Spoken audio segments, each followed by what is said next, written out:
yesterday. I think I did it. No, I've been doing them pretty late, either 11 o'clock or I go live sometimes in the afternoon. I usually catch them in the morning because I can't stay up that late. No, I know. Either 11 o'clock or... So let me mute that. There we are. We're live. Hey, hi everybody. Woohoo. Maryland Spirit Level in the house. Yeah. And Realm Walker is, but he's shutting the windows or something. Yeah, he had to do something. So let me close this down so I can see the chat. Oh, it's right here. I think I can see it right on here. Yes, no? Are you on your phone? No. It says group chat. Is that just between us? Yeah, I think, yeah. No?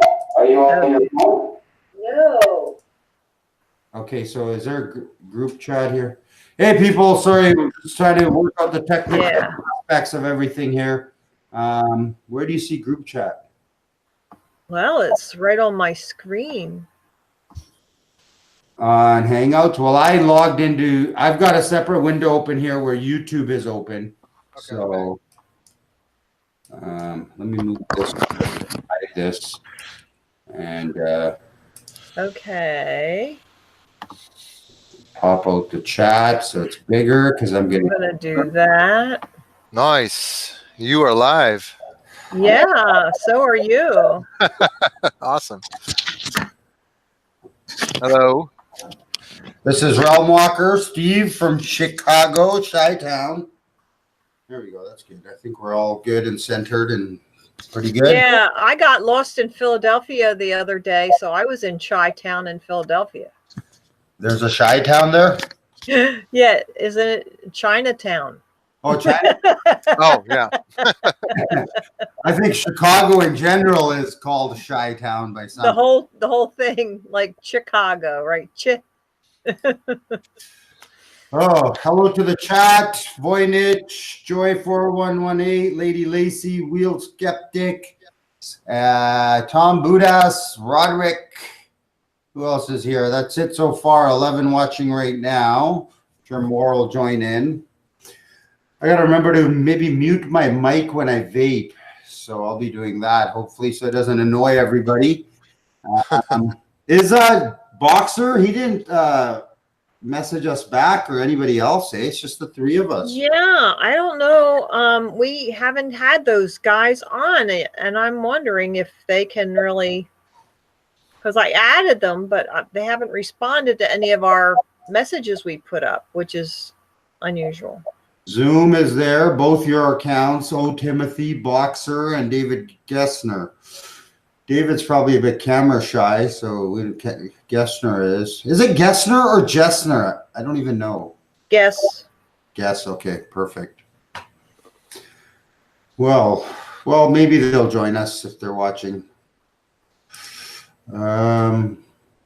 So what is on your mind, Marilyn? You've been anxious here to talk about Flat Earth and what's going to happen. So I'll let you kick it off. What's on your mind, and we'll roll with that. Okay. Well, I want to really get everybody geared up for 2019. We have put a lot more people in activism, and we've gotten a lot more, kind of signing up, so to speak. I know some banners have been sent out. We have a lot more people just getting excited about it all and willing to hit the streets. So I wanted to get more people out there.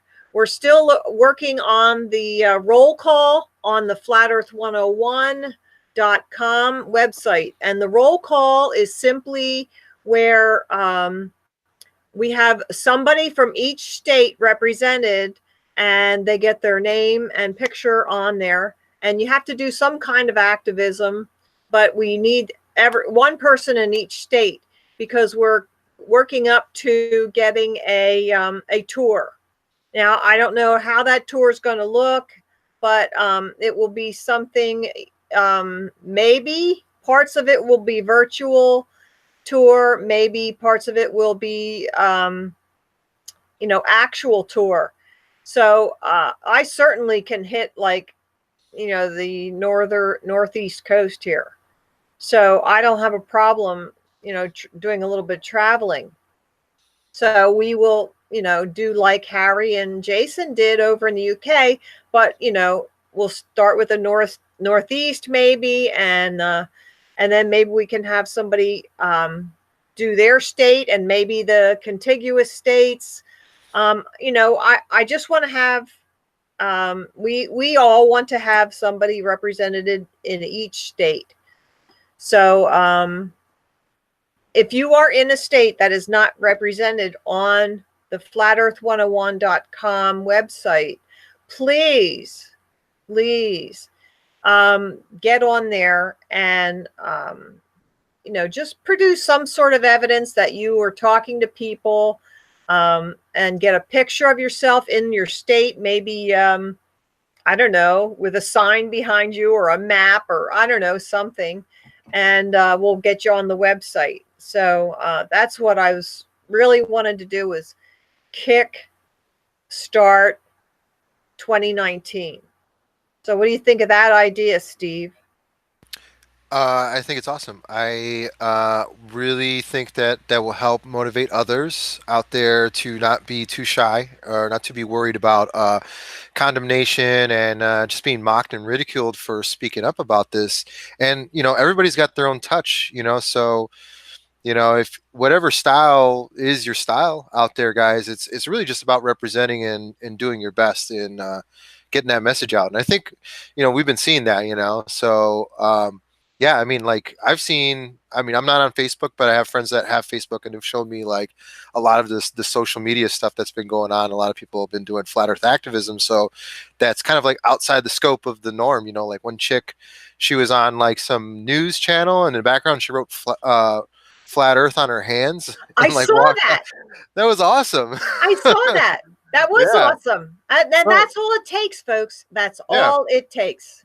Yeah, Really. it's pretty much just about speaking up, man. I mean, look, we could be cowardice and say, oh, we know this, we know the earth's flat, but we don't want anybody else to find out. But that's not going to get anybody else anywhere.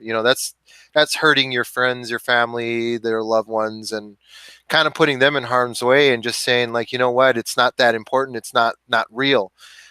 So the more of us that are reacting in a more realistic way, the more it's going to grab the attention of our close ones. So, yeah. Absolutely. So the roll call is good. It's like, I mean, I get it. You guys, nobody wants to be singled out for whatever. And, if that's your thing, that's your thing. But, those of you with the balls and the stones to stand up and, represent and just show people that what you're willing to do is going to really encourage others to do the same. So that's what we should be doing, And it's a man's thing to say, oh, the balls, you got the balls to do it.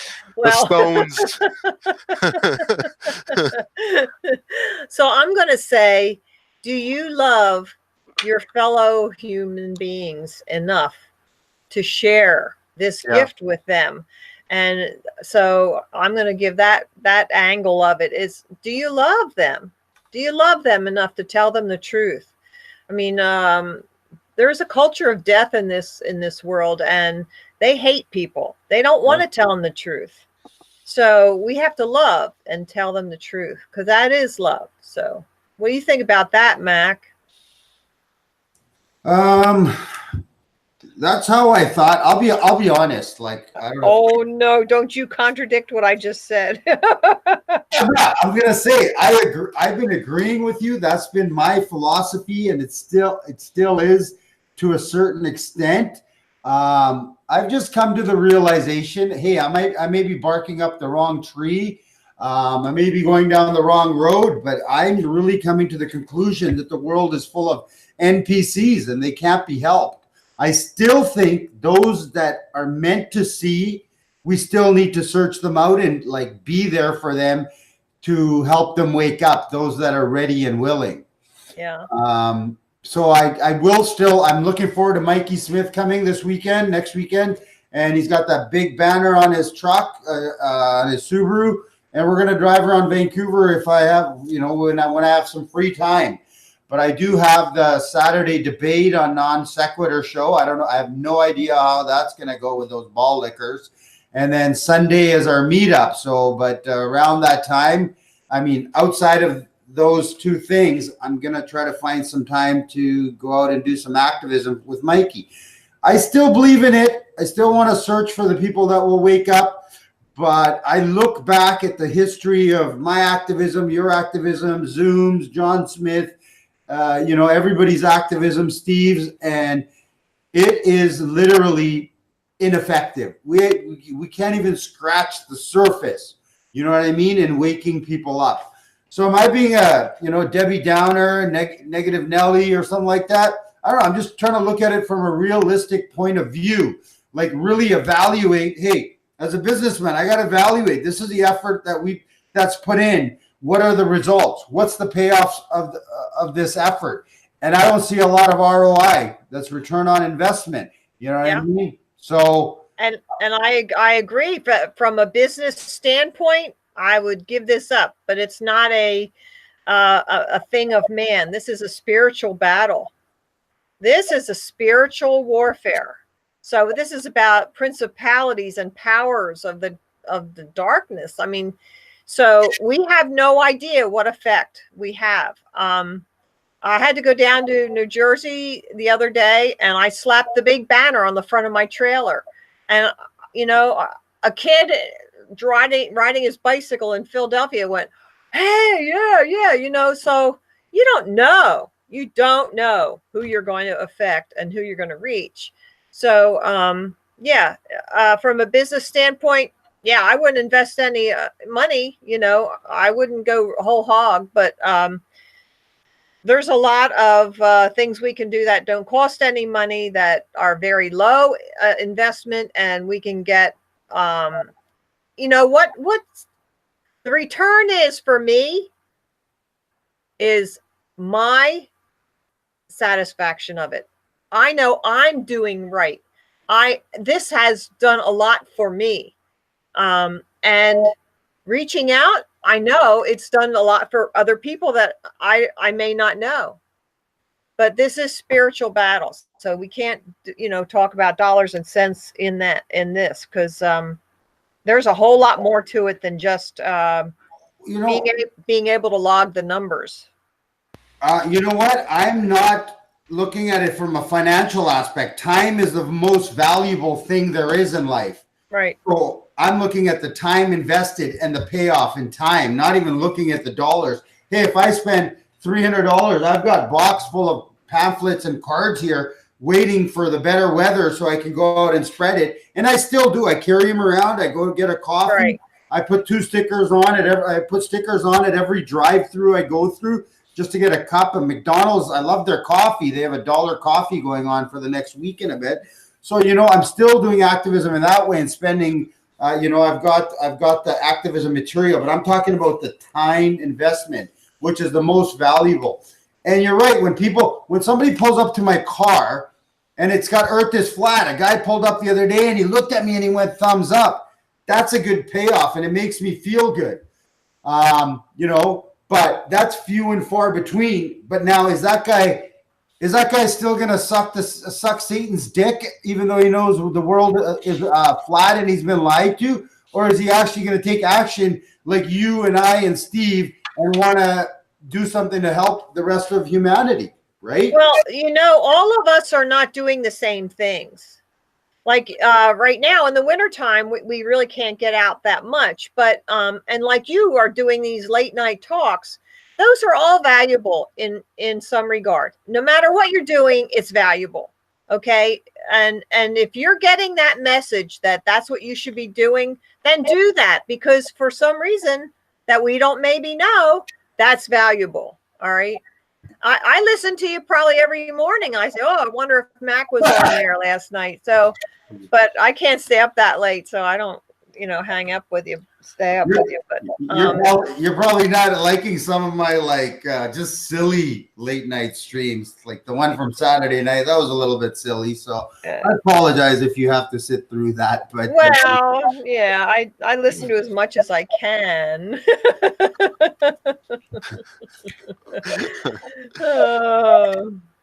But yeah, I'm just so excited about 2019 that I scheduled a meetup.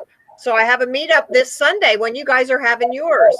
Nice. So we have one this Sunday. Maybe we could do a whatchamacallit? What's that? Simulcast? What do they call that when you have it on the screen? I'll just call you, and then we'll do a FaceTime. FaceTime. That's it, FaceTime. Time face. We're gonna try to. Hopefully, somebody's bringing their iPad, or I gotta remember to bring my laptop. We have something cool, I think, that's happening this week. I'm not sure. The director has not gotten back to me, but there's a student documentary team that reached out to me after my last hangout, and he really wanted to do a documentary about flat earthers. I chatted with him for half an hour to screen him out to make sure what his intentions are, and I gave him the go ahead. So he went back to his team to find out if they agreed to do this flat earth documentary. They're going to be coming to our meetup as well, so they're going to be filming a little bit, so it might be a little bit busy. We'll have to pick our time when we can. Oh, but that would be so great, because that would show that there's people all over the place doing these meetups. So that would be good. That's actually a good idea. Yeah, we can do this FaceTime or Google Duo or whatever, or even here on Hangouts on our phone, and show the people that, hey, this is what's going on. We're across the country, across the continent, in different countries. Sure. And we have meetups going on. That's a great idea, Marilyn. You're so smart. Yeah. Awesome. That's why you keep me around. So I wanted to mention too, you said you were going to be on a debate. I've heard about these debates and online, and I just don't know if I would do. I'm not saying that I wouldn't do it, but I would certainly have parameters or rules that we need to have some kind of rules, because they will, just run all over you. I was online with one guy, and we were having such a great conversation, and then he brought one of his buddies on, and that guy just wanted to walk all over me, and I'm there, wait a minute, and all I could do was hold up signs from that time on. They were just so rude and boisterous and just went ranting and raving about things. I'm there, well, he's got to get tired soon, but no, he didn't get tired. So, you got to have some kind of rules if you want to be represented in your, do you have something going on like that, or? Well, you know what? I mean, the non sequitur show was really bad in the beginning when they did these debates. They'd have 4, 5, 6 hyenas just barking all at the same time. They wouldn't let Jaron talk, Dave Murphy. I think that they did that to Dell as well. But recently, I think they set rules where you get to talk for 5 minutes or 8 minutes, and then the other person gets to talk, and there's no interrupting. So the couple that I've seen, I mean, they're a waste of time because it's just nothing but straw man arguments. But they do seem to have more respect and do it in a more courteous way lately. I don't plan on debating straw mans. And if that's all it's going to be, I'm just going to leave the debate. I'm not going to sit there and talk about red herrings and straw mans. I mean, that's, I'm going to be like Dell, just stick to the facts. And if they don't want to stick with the facts, then I'm going to leave. And I don't care if that makes me look bad or whatever, but I'm not there to waste my time and be a pinball for them. Yeah. I can't imagine that you would want to do that. Did Dell stay on for the whole time, or how did that one turn out? I didn't see it. No, he left. They kept cutting him off. They kept, I can't remember. It was months ago, but he just said, fuck off and he left because they kept interrupting him. And Yeah, I can't imagine he'd have the patience to sit through any kind of nonsense like that. Jaron, I think was the first one on that show. That was what brutal debate. It was just horrendous. Yeah. And now what these guys do is they got a crew of them and they just find flat earthers, smaller channels, call you a retard and unscientific and dumb and debate me. And then the guy started emailing me and I go, you know what? Fuck it. I'll debate you. He's emailed me, keeps emailing me. I go, I'll debate you if you show your face. He agreed. We picked the date I think in early January. We picked this date for the 23rd. Apparently, they were booked up like 7 weeks in advance on this non sequitur. And wow. Some of these people that they find, I'm just like, they are not ready, and they make flat Earth look really bad. But that's what they're trying to do. They're trying to find people who are not ready to debate, and then they seriously, they just they smack them. They smack them around. The ball lickers smack the flat earthers around. Well, it's funny because they use the exact same tactics, like you said, the straw man arguments and stuff like that. So they'll just they have somebody standing by with what is the height of the International Space Station, when it's doing this maneuver, and then it's you gotta list the actual height, and if you don't list it, they just make fun of you, and they're just you don't even know the height, so you can't even talk about it, and they act like they got you on just that. Or they'll say, what's this, mountain range elevation? Oh, well, you're wrong. See, because it's this, and it's and they have somebody on Google standing by, researching all this, and then all they do is you just pass them notes, hey, bring this up. Hey, bring this up. So it's kind of to me, it's rigged, and it's rigged because it's all strawman based, and it's all scare tactics. They try to kind of get you into a sort of social thing where you're dealing with a group of people, so you're feeling oh, I'm being judged, so I have to respond. And they're trying to use psychology, and it's just dude, you can't have a critical debate and just talk straightforward and get straight to the facts, because they would lose if they were paying attention to the fact that you can't see any curve. If you just stuck with that, they would lose. They can't stick with that. That's correct. That's correct. And I've listened to their show, and they just brush that stuff off. They say, "Oh, well, that doesn't prove anything," and whatever, and then they'll go back to their straw man, and they try to pin you, So they've invited me on the show 2 years ago when I was pretty bad at arguing pro flat Earth. You've been around that long? Yeah. What was it? 2017, whatever is when I started my channel. So. I thought they just started maybe last summer or something, or whenever Jaron, when I heard Jaron on there, I thought that's when they started. So whenever that was. Well, maybe it was later. Maybe it was early 2018. I got my time frame all mixed up, but I remember they hit me kind of early where I was just what? I think I was only a few episodes in my flat smacking. It was probably I'm trying to think, the pre Flat Earth podcast. So you actually went on the show? No, I turned them down because I went to their channel and I watched a couple of debates, and then I said, I don't want to be a part of this. This is just all wishy-washy. This is just going to frustrate the hell out of me. So I was I'm not going to do it.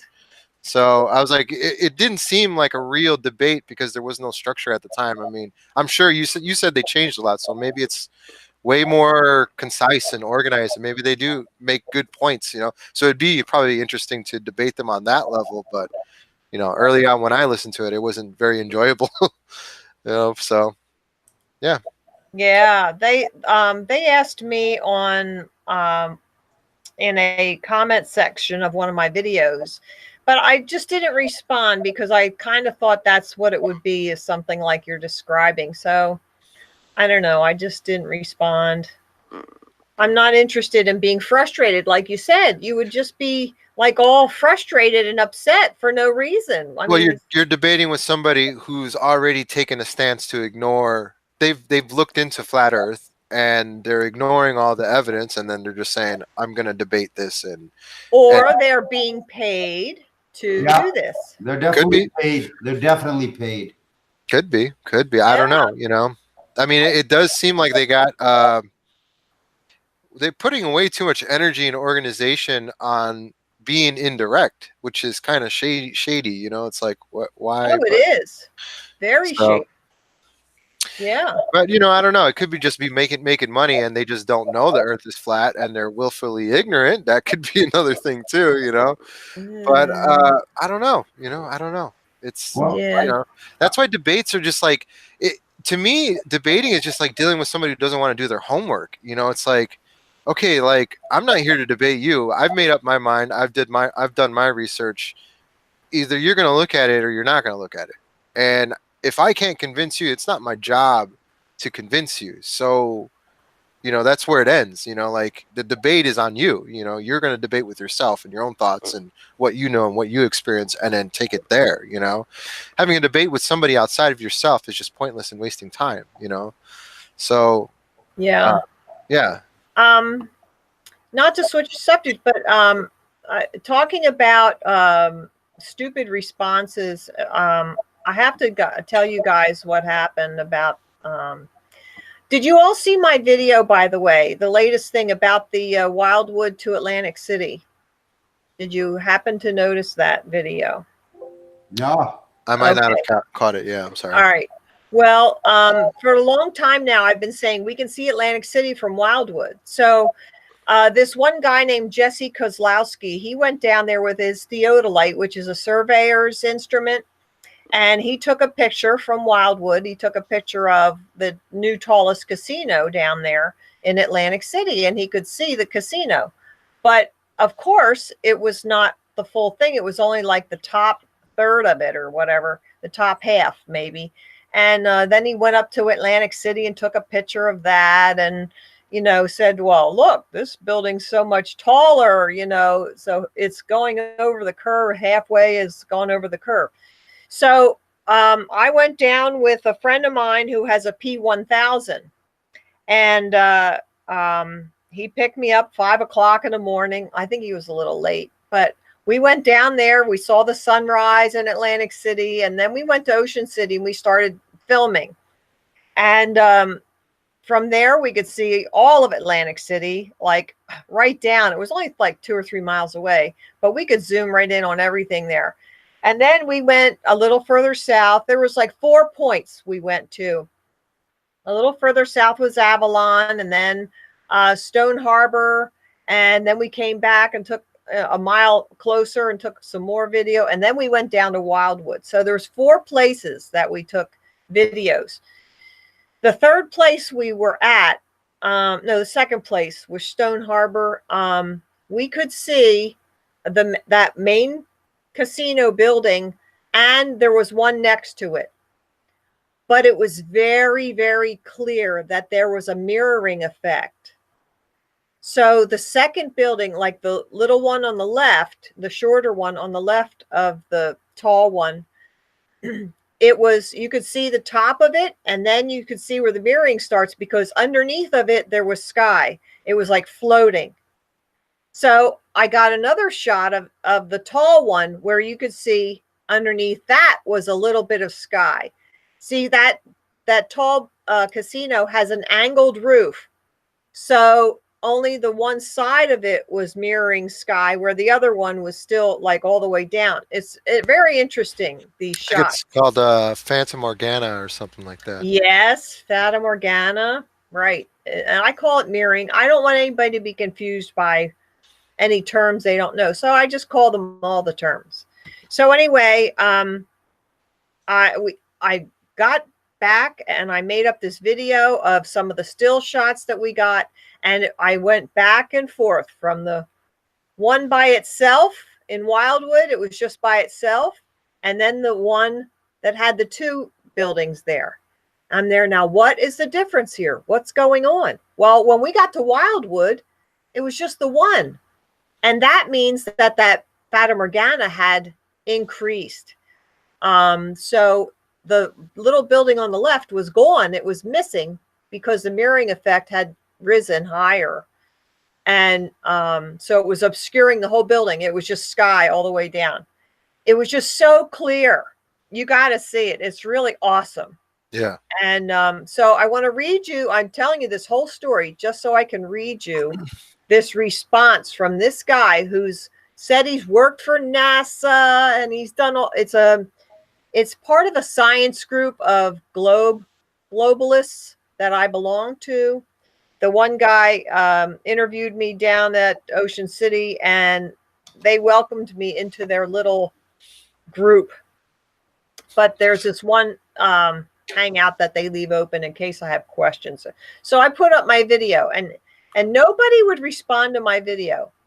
Now this one guy, he did, and he said, "It's a mirage." I'm there. Well, what do you mean it's a mirage? I said, "Oh, so you know then that it's a mirroring effect. You know that, right? Then what else could it be?" And he says, "The building is a mirage. Mirages don't hide things." And then he puts this laughing thing next to it. I'm there.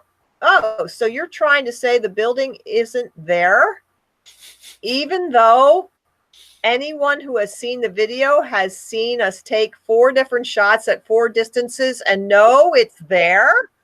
I mean, what are you saying? Blah, blah. Maybe you should watch the video before you say any more. And is that the one that's 33 seconds or 32? 33 miles away. No, the video is a short one, 32 seconds, right? I'm looking at it now. No, there's it's like 45 minutes, but at minute 33, you can see where it's at. Okay, I see a short one you put on 32 seconds. That's showing me the slanted building. So let me share the screen and see if this is what you're talking about.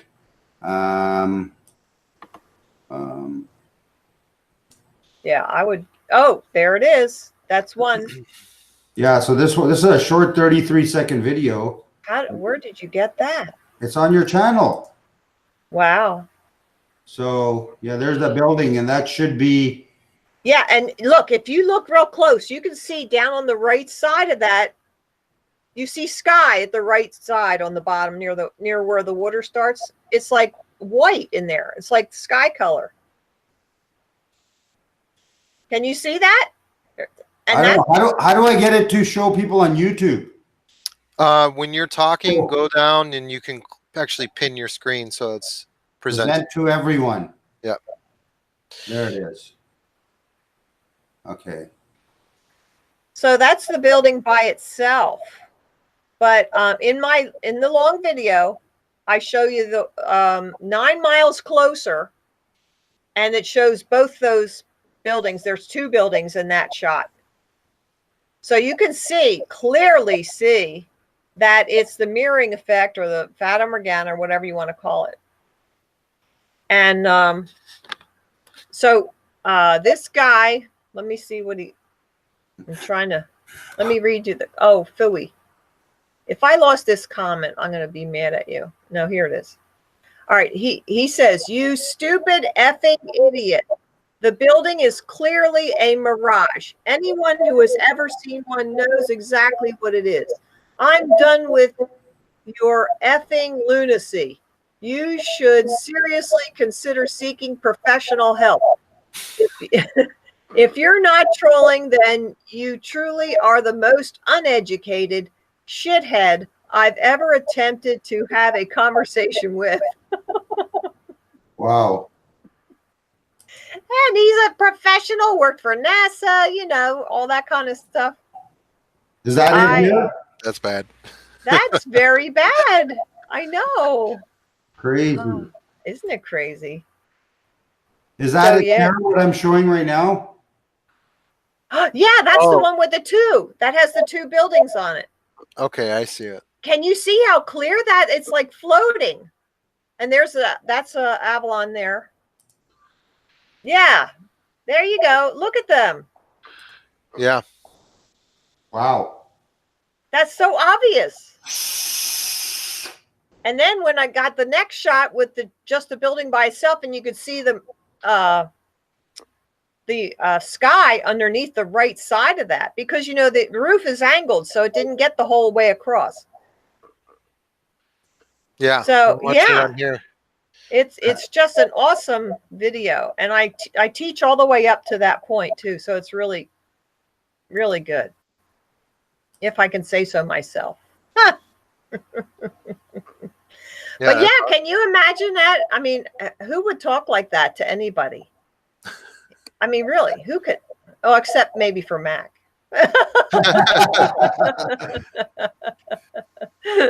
Yeah, these people get triggered pretty bad. Oh, I know. Oh my. What can we do, man? And that was, sorry, just one of the comments on the video underneath. Well, no, I put it there.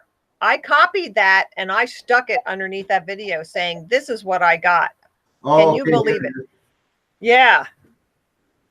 And I even took out his name because I didn't want to embarrass anybody. And I don't know his last name anyway. So, but yeah, I stuck it there because it was just so outrageous. This is what you have to realize is going to happen. So this is an encouragement to all of you who want to get out there and hit the streets. You're going to have to realize that this stuff is happening and we are still going. This happens to all of us and we still go. We're just like that little Energizer bunny. You got to keep moving, got to keep doing it. You just gotta. So don't let anybody discourage you. Don't feel embarrassed. I think flat smacking is probably the best and fastest way to get comfortable speaking about this topic. Just because, you know, you get so many different types of responses and then you start seeing the same responses. So then you actually, it's like you're warming up. You're like, okay, I answered that question 5 minutes ago. I got a better answer this time, you know, and it's I've learned a lot too. Yeah. Yeah. So I think, you know, for those of you out there are trying to sharpen your, you know, skills on getting this information out in the most cohesive, understandable way, the best way is to share with as many people as possible, because it is going to teach you so much about what works, what doesn't work, you know, what should you focus on, what you should just, you know, gloss over. You know, sometimes the easiest and quickest method is just to just point out how ridiculous it is to believe you live on a spinning, rotating sphere with water sticking to the outside and, you know, gravity somehow being smart enough to hold it at the equator, but not north and south. No, you can be weaker there. You know, it's like, when you break it down like that to somebody and you explain how ridiculous it is, I think some people, you know, generally we're going to be like, whatever, but it's going to work the most because people are going to go like, huh, it does kind of sound stupid when you think about it like that, but it's science. And then they'll want to prove it to themselves. And that's what it's about. It's instigating thought so that they can go prove it to themselves. And that's the best tactic, you know, really. Yeah. Well said. Well, the main thing is to learn back from what you did and self-evaluate. You know, that's where the filming comes in handy. Yeah. you have to go back and be able to self-reflect, self-critique, and then make improvements the next time. Yeah. And if people are doing that, unfortunately, whether you're a baller or a flat earther, some people just don't do that because they didn't learn that. Then you always have the same encounters. They'll never change. They'll never improve. So yeah. So right. Film it, watch it back, dissect it, learn from it, and then do better the next time.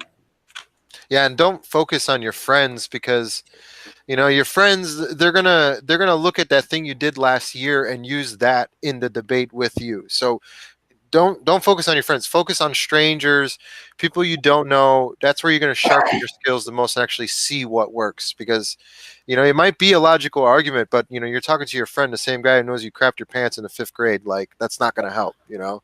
Timothy's in the chat. He should be on here with us. Yeah, Timothy. Oh, Timothy. Oh, Timmy. You should be on here with us. What's the matter with you, man? Yeah. Oh, if you want to come on, Tim, go to our chat group there in the Hangout and put your email and I can invite you. Yeah. Yeah. You can get on the Hangout, right? Oh, Timothy. Nobody sent you a link. Oh, I put you on. Go to Hangouts. You're on Chrome, and you'll see the box for us. and stick your email in there. Click on your conversations, and then you'll see that we have like a little group there. He's probably got his notifications off. I always get a little red thing there when there's a message in the Hangouts app. I get it. I get a little ding-a-ling. You could still use your phone, Tim, Yeah, you can use your phone. if you want. Make sure you have the app. It's called Hangouts. It should be with the Google. Otherwise, you got to go to the App Store and search Hangouts. Well, he's got a Google account, so yeah. So yeah, May 11th. Any updates? Are you guys still planning the same kind of thing you were? We're under 3 months away from May 11th. Yes. Ephesians Day. I'm ready. I've started my health fair. I'm trying to unite different truther groups together. That was kind of like the idea we were trying to go for. So I don't know if it's going to come off. I have some interest, but I don't know if it will or not. So we'll see. Yeah, as long as we're doing something, I think it's going to be smaller. But sometimes I forget to talk about it in my videos. But I think I got to start remembering to. I heard it. I heard a ding. I heard it. Let me find out where's Hangouts now. So yeah, Ephesians Day.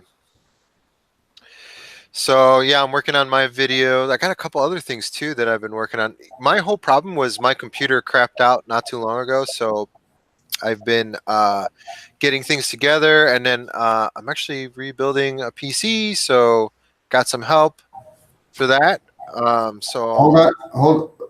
Sorry. Let me just go ahead. Lady Lacey's asking May 11th question mark. Yeah, May 11th would be 5:11. For Ephesians 5:11, the verse is, do not engage in the fruits of evil and darkness, but rather expose them. So we've picked that day. It's a Saturday, and we're hoping everybody in their towns can do some sort of activism, hit the streets, get some posters, some banners, just some pamphlets you can download and print. Take them to your printer, spend $150, go to Vista Print. Whatever you got to do, find some people in your area and go where it's going to be busy on Saturday, May 11th. You know, if it's raining, go somewhere where it's busy, indoors at a mall, whatever, and go do some activism. Talk to people about flat earth. Yes, and also if you want to join up with other truther groups like anti-vaccines or chemtrails or something like that, maybe you can do something together. That would be awesome. Yep. Awesome. Hello. Hey, what's up? Oh, Timothy is here. What's up, guys? Hey, Hi. Right now we're getting a silhouette on black. Oh crap! I have I have electrical tape over my. Smart man. Don't want them peeping you while you're on the crapper. There he is. What's up? welcome. What's happening? Not much. I dropped in a little earlier before, and I was talking in the chat, so I was here. Yeah, Oh, yeah. I saw you. I didn't even know. I didn't even have Hangouts on my phones. I just downloaded it. So I didn't get the I don't get any of those notifications you send or whatever. Oh, so you'll get them now. So Yeah. So now you can go back and read all the crazy conversations we've been having in the past. Well, I don't know how I put you on there then. I did put you on. Timothy, I was talking to Karen in Florida. Yes. I wanted to mention something about Did you that. get Mikey in here? Yeah. What's up? Add him to the chat.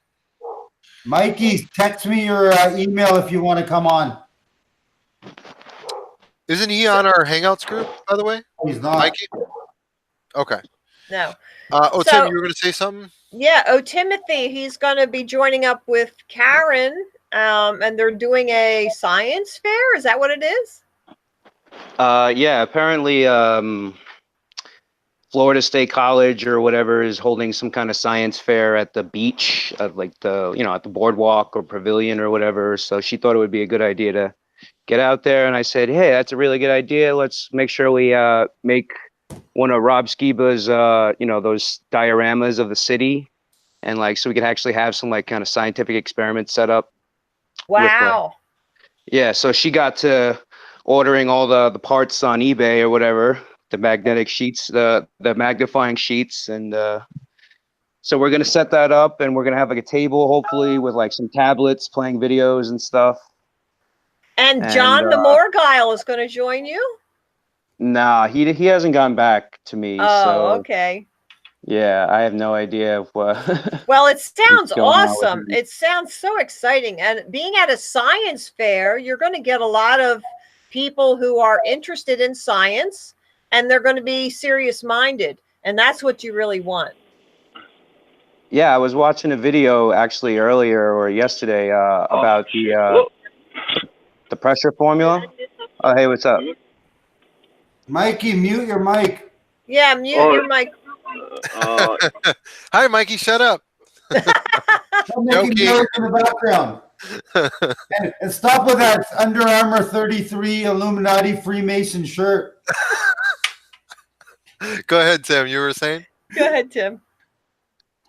Yeah. Anyway, so I was watching this video about the pressure equation, the physics equation for pressure, and it's apparently it's P equals force over area, P equals F over A, and the area is basically saying that you have to have it has to be contained within an area, an enclosed area. So I was gonna highlight some of those points, and just basically saying that it has to be a solid barrier.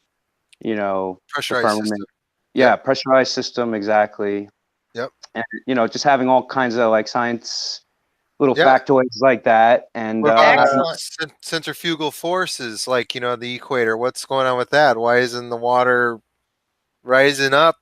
Yeah, Well, Karen also got a banner made up. Oh, she did, right? Yeah, she was telling me about. I don't know that she got it yet, but I know because she called me about some of the things that she should put on it and whatnot. So, I've spoken to her last year a lot too. We were encouraging each other and whatnot. So, yeah, everyone subscribe to Karen's channel, Flat Earth Matters, on YouTube, and just check her out, support her. She's got a Jacksonville meetup, so if anyone's in the Florida area, just be sure to check that out if you want. We did some activism last month at 5 Points in Jacksonville, right in the heart of old Jacksonville. It was awesome. I got some video on my channel. You can check it out. Great. So nice. Yeah, just encourage everyone to just really like find a meetup and just like get emboldened by like being around other flat earthers, and just like really getting that confidence going to get out there with some pamphlets. Or we had banners. I brought my government documents banner. I brought the banner that Dave Zoom Truth gave me at the Fury and Philly rally. I brought that, and I brought Flat Earth Man. I had his CD playing on a little portable mini CD player. I love him.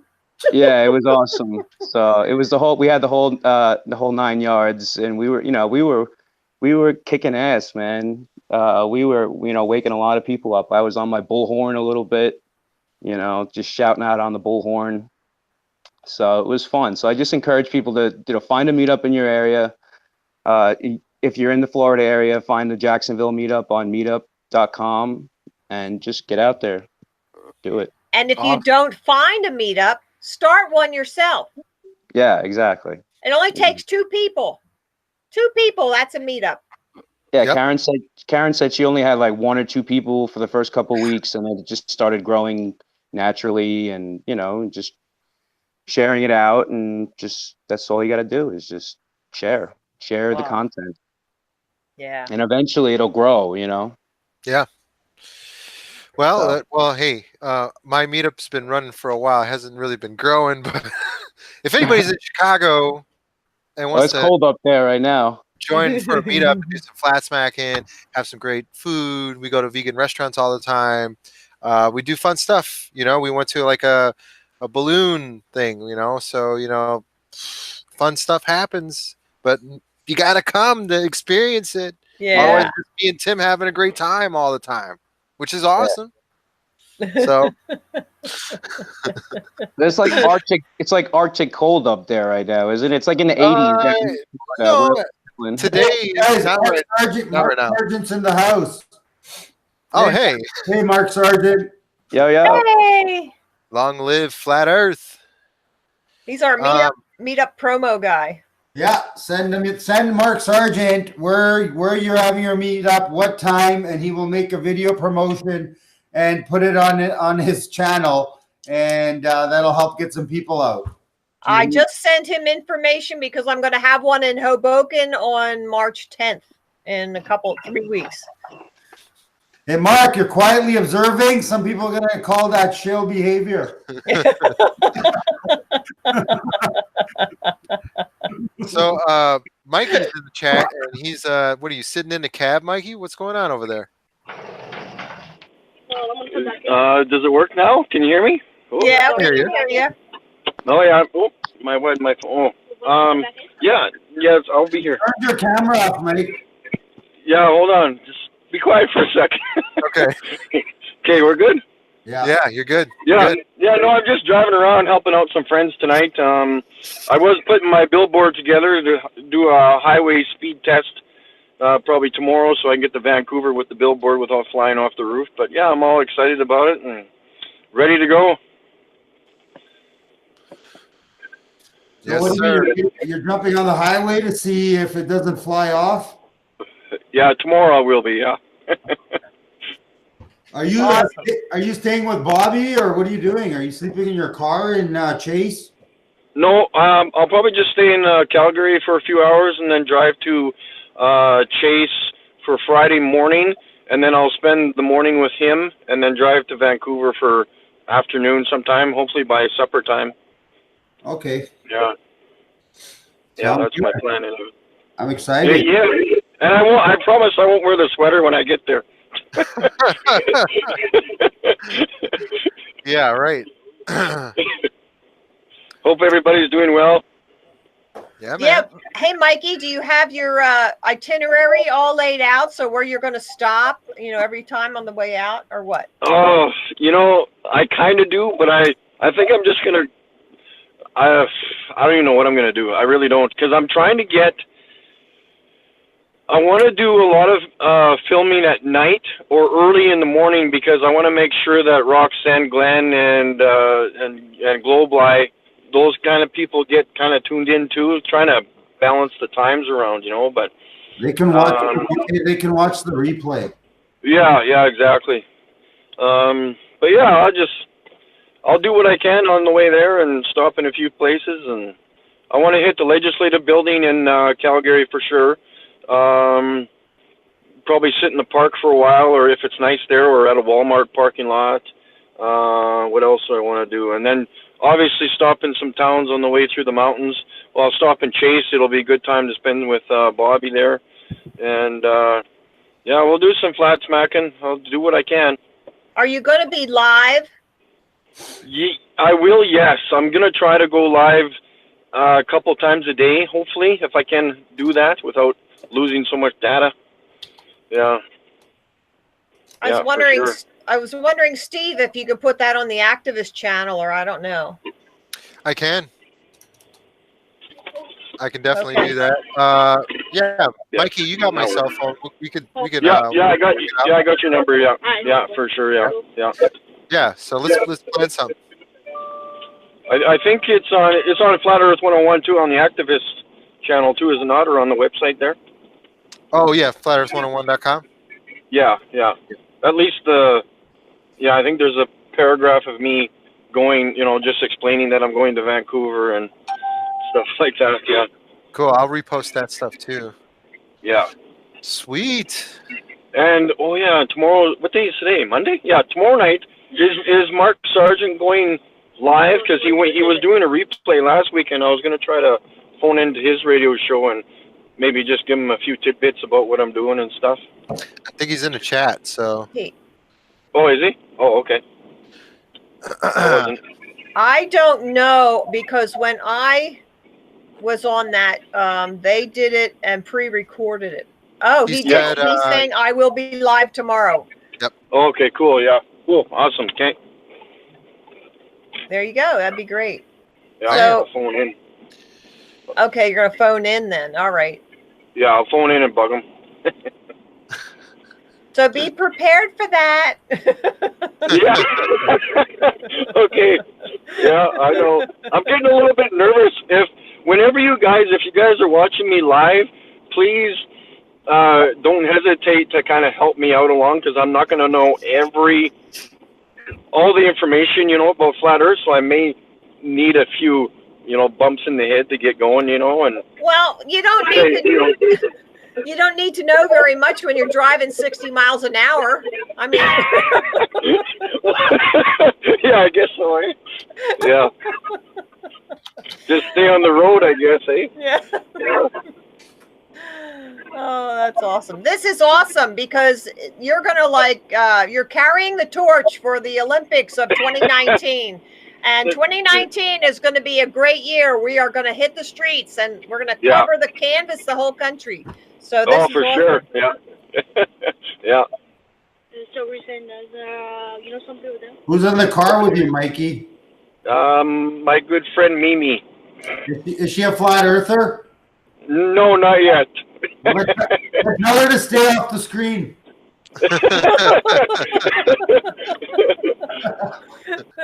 Hey, Mimi, wise up. Hey, what's up, baby girl? How you doing? All right.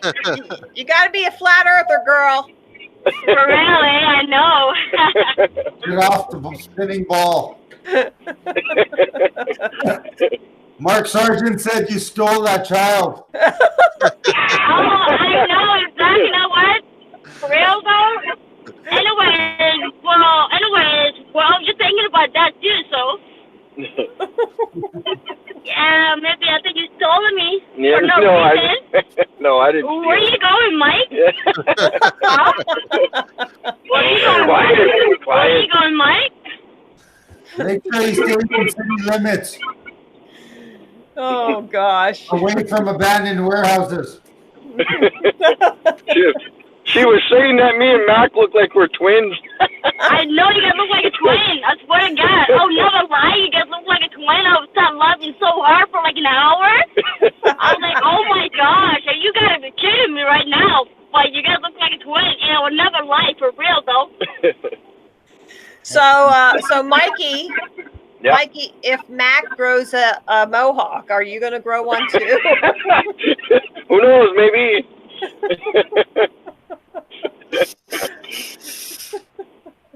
Oh gosh. All right, what else? Well, what else can we do this year? We got, everybody on this panel has got something going on. We got to think, we got to take our calendars from last year and just put everything onto this year. Mikey, what are you doing for Anyway. 11? Mikey, are you going to do something in vagina for 511? Hey, why? I don't know. That's the Well, way you say that. I'll try to, yeah. Or vagina, because it seems like you're saying vagina, so. Well, he is. He's being goofy. Yeah, I'm just being a goofy right now. Hello, watch out the way how you talking, bro. Mikey, mute your mic. I know. Yeah, I'll try to do something on 511. Yeah, for sure. Do it. I think Bobby's going to come down to Vancouver. Yeah.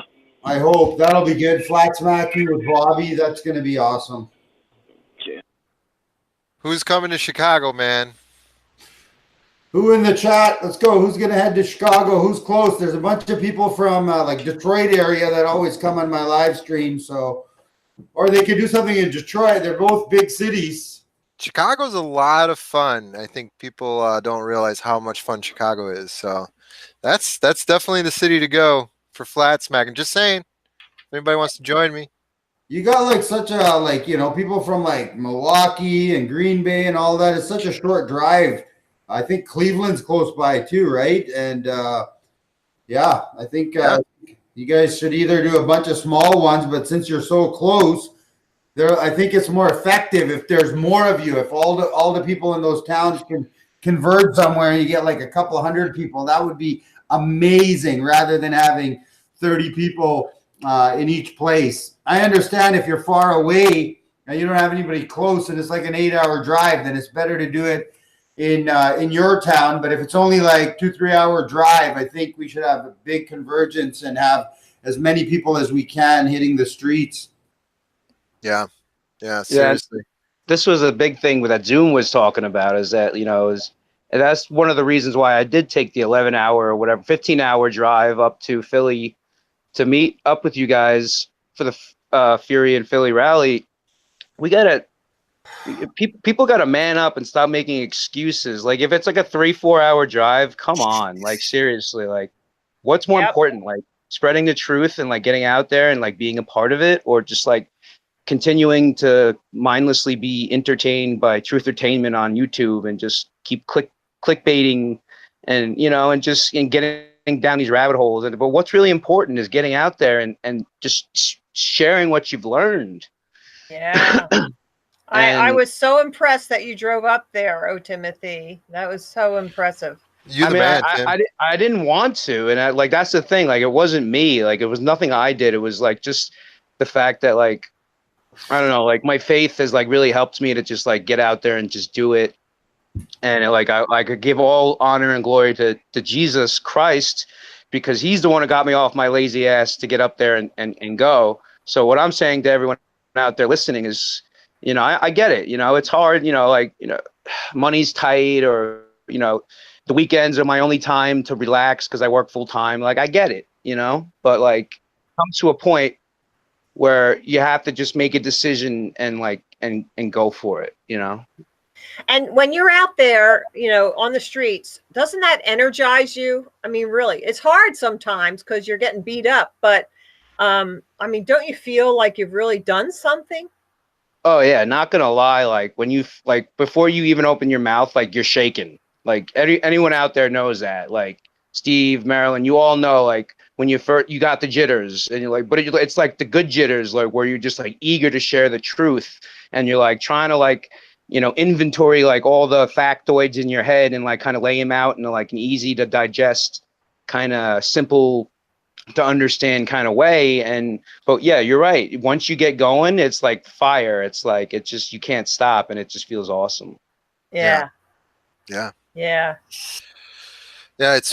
It's funny too how, I don't know if you've had this happen to you, where like you go out and it's almost like the world kind of opens up for you, like like God kind of like makes things happen. Like, me and Tim will just like, we'll find like a parking spot and it's like perfect for me and him, and it's like right in front of the spot, and then we get there and then the sun comes out, and then it's like, what, like everything is like perfect, and it's just like, exactly, wow, this moment was created, like we're in this moment with the creator doing some amazing work, and it's just like, there's nothing like that. Like, I've done so many things in my life, and I've never even come remotely close to feeling that in connection with what's most important. Like, especially we've all been through the whole, we've devoted our lives to a lie. So I mean, like, you come out of that, and then now you're doing something like this, and then with all the amazing things that happen along with it, it's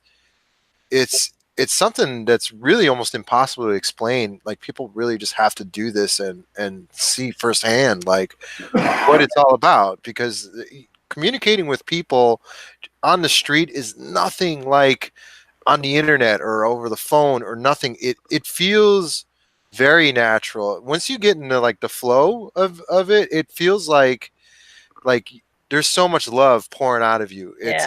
It's such an amazing feeling. Like, it feels like I'm like at a family outing. It's like, hey, look at this guy. I love this guy. Let's go talk to this guy. And, it's, I don't know.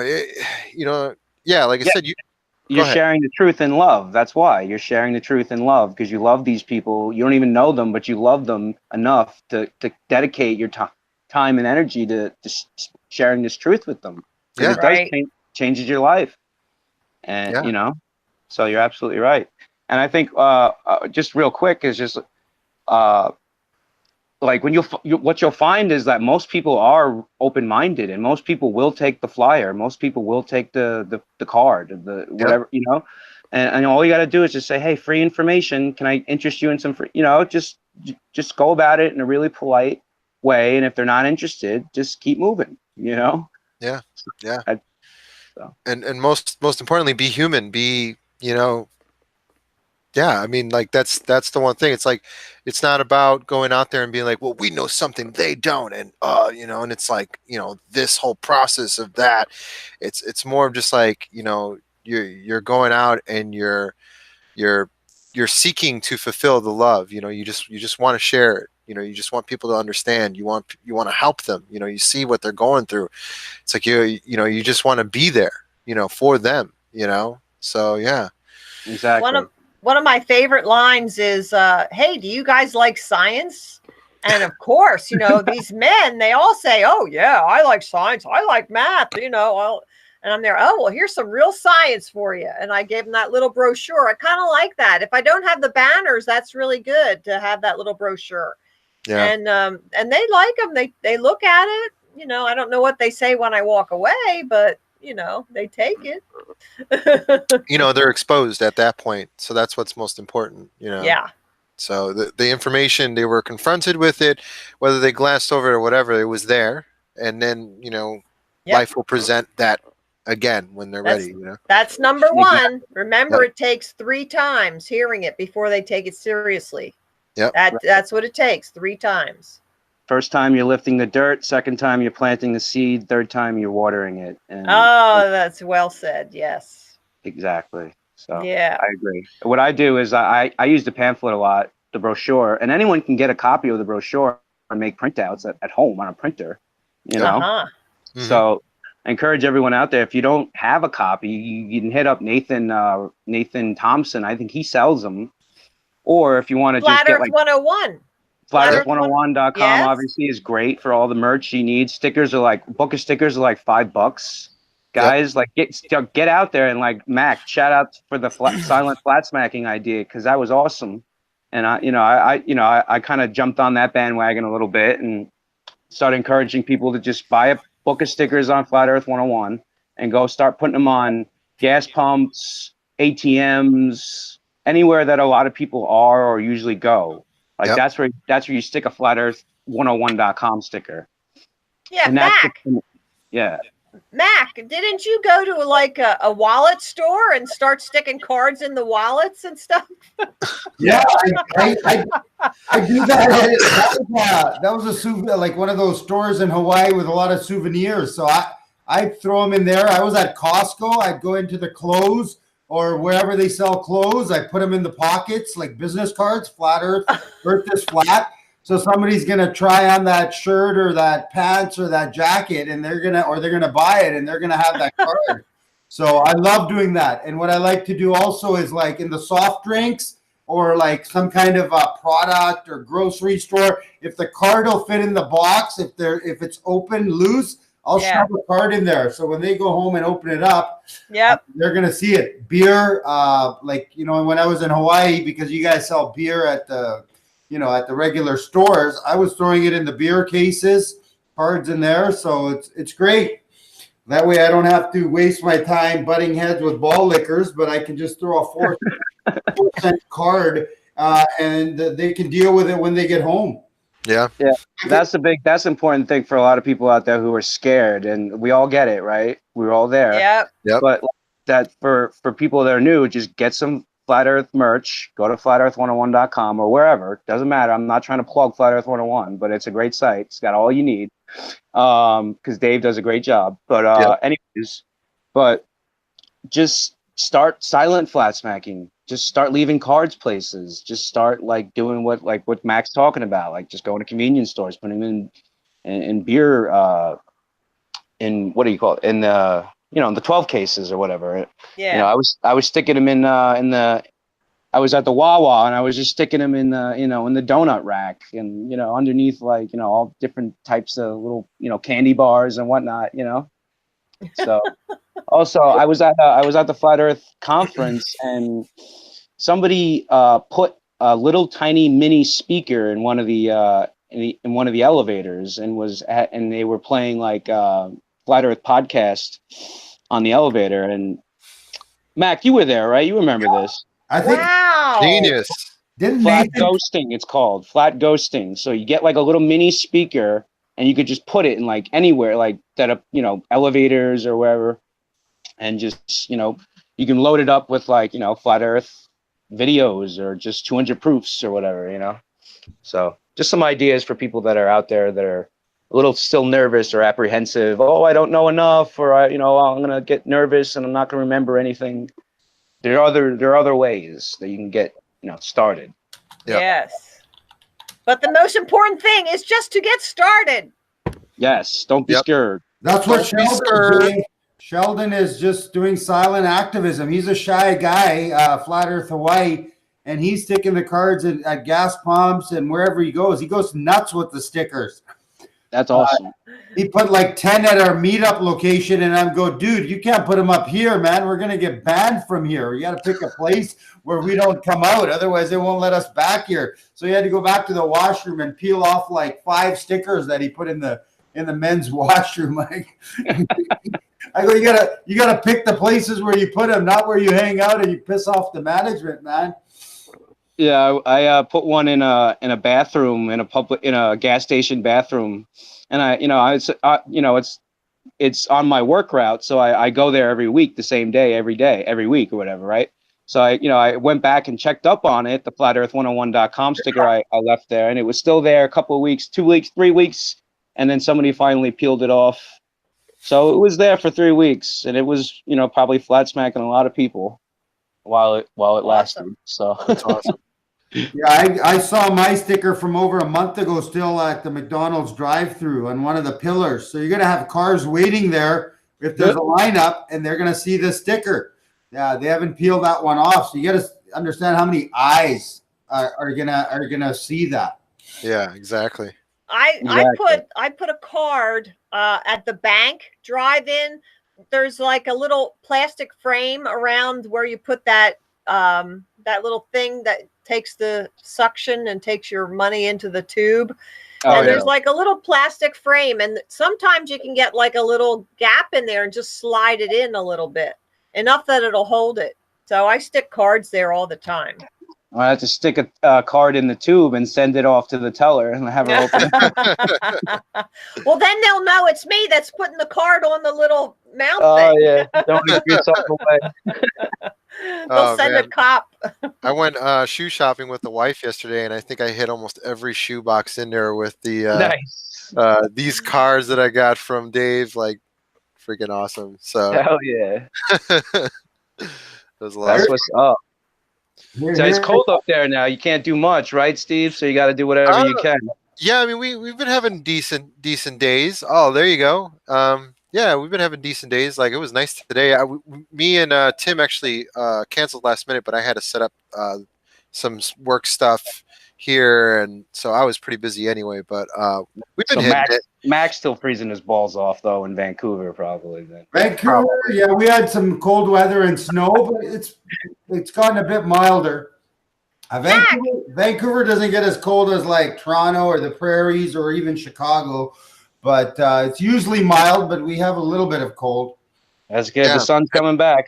And I've been recording Realm Walker episodes. Like, I just haven't been editing because I've been really busy. So I've been going out. I'm recording. I got the footage. It's all laid out.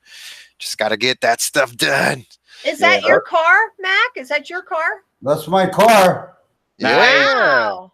There you go, man. And then Beautiful. That's the lies. Yeah, that's my favorite. Oh my. I got the flatearth101.com magnetic sticker on the back of my car. So I can take it off. I just got one of those. I gotta put it up on my car. think of how many people see that every day I'm driving around. Exactly.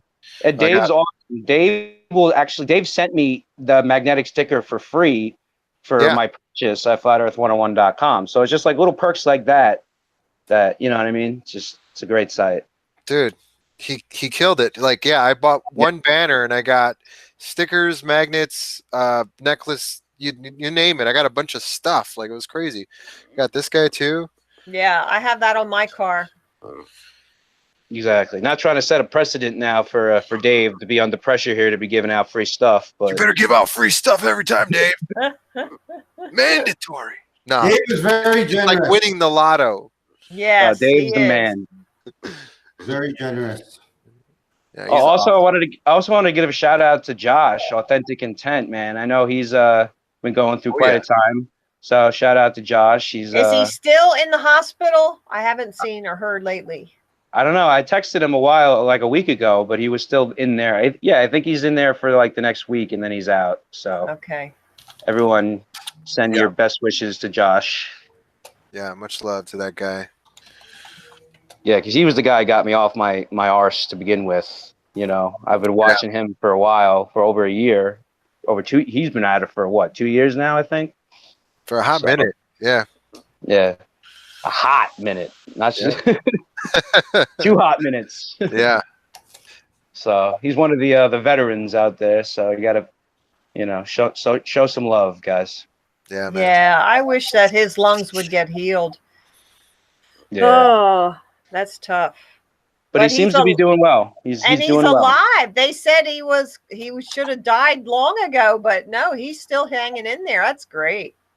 Yeah, talk about the grace of God. Yeah. For this mission, I should be dead too. I was dead on the floor for 5 hours before anyone found me, and I was going down fast and hard, and then I found flat Earth, and I found God again. I grew up a Roman Catholic. I rebelled from that, and then I was an atheist, Buddhist, everything, New Ager, and then flat Earth kind of like just put everything in perspective in my whole life, and it just arrived at right on time, but because I'm sure of it, I would be dead right now. I'd be 6 feet under if flat Earth didn't bring me back to the Lord and knowing my Creator. Yeah. It's an undeniable creation, isn't it? Yeah, that's why it's so important, guys. Get out there and spread the truth, man. If you remember one thing, just get off your ass and get out there and do some silent flat smacking. Just start small, I mean, it's saving so many lives. And not just lives, souls, like spiritual beings are being saved. So, I mean, that's a plus, Yeah. Saved my life. Yeah. One right here. We're so glad. Yep. Awesome. So, Timothy, do you go to hangouts? I mean, meetups down there? I guess Karen is pretty far for you to go, like Jacksonville, right? Isn't that where she's at? Yeah, she's about 3.5 hours away. It's not that bad though. It's on the week. The weekend, get up early and go, and I'm there by 1 o'clock, and we flat smacked all the people at the restaurant that she holds the meetup at, and and then we spilled out onto the streets, and we did some flat smacking there. So it's funny how like I said earlier, it's like as soon as you get around other flat earthers, man, it's just like all of a sudden those jitters go away, and you're just like you just aching to get out there and share that truth. Definitely have more confidence when you're with other people. Yeah. And Karen's doing a really good job, and I just like I said, subscribe to her channel. She's doing some good work. She needs to hold the microphone a little closer to because you can't really hear some of her videos, but she's doing some really good work. And I just encourage people to. Yeah, and she's going through some kind of legal thing right now, so she's not supposed to put up too much stuff. Her lawyer said, or something. Yeah. So the Jacksonville meetup. There's no Tampa meetups, so maybe I'll just start one. That's a good idea. There you go. I like that. I was thinking about for this year, you guys are talking about 2019 going to be, an exciting year or whatever. Maybe get some people interested in going over to Kennedy Space Center. Ooh. Woohoo! That could be a really good one. Trying to get some physicists there and flat smack them and make them look stupid. That'd be great. Just balls to the wall right in front of the place, just like screaming on a bullhorn. You guys are lying to us, Yeah. Well, wait a minute. All you need to do, you got to get footage of the rockets after they go up. They cut off the video. You got to get them diving into the ocean. Well, I don't know how often they do launches, but I was just talking about the Kennedy Space Center is like a tourist attraction for a lot of people who, NASA fanboys and whatnot. Yeah. So it'd be a great place to do some flat smacking. Oh, It man. would. It'd be like spitting on Einstein's grave to those guys. They're going to be upset. They will be Yeah. triggered. Yeah. Yeah, I always said it's going to come down eventually to having to do a night in jail for flat Earth. Yeah. And if as long as I don't got work in the morning, why the hell not? Well, I mean, I did it for graffiti for many years, a long time ago. So Yeah. for something as petty as that, I'll take flat Earth any day. Yeah, hopefully it doesn't come to that. Obviously you're out there expressing your free speech right or whatever, so they can't arrest you, right? Or can they? I don't know. Well, yeah, I mean, right? Like, our rights are as limited as our thoughts. So. Well, I think these the controllers, they have people trained to start trouble and then point the finger at you when you didn't do anything. COINTELPRO. Yeah, they just they are trained in how to start riots and whatnot. Yeah. Yeah, you got to be careful. Agent Smiths everywhere. They'll be coming for you. Yep. Yeah, we were in Fury in Philly, and Marilyn pointed out that there was another Christian group there that were like also doing activism with a bullhorn, and they were basically, saying, "Oh, don't believe those flat earthers over there," and they showed up like an hour into our demonstration. And I definitely think it was a little curious that they showed up when they did, and they were so obnoxious. Weren't they obnoxious? They were not acting like a Christian group, so to speak. They were saying all these horrible words and calling horror and all this stuff. And I don't know. It just seemed like they were police people in drag or whatever, Or just to make speaking up on a street look stupid so that you guys are. Yeah. I think if we had looked close to that bullhorn, it would have said Philadelphia Police Department.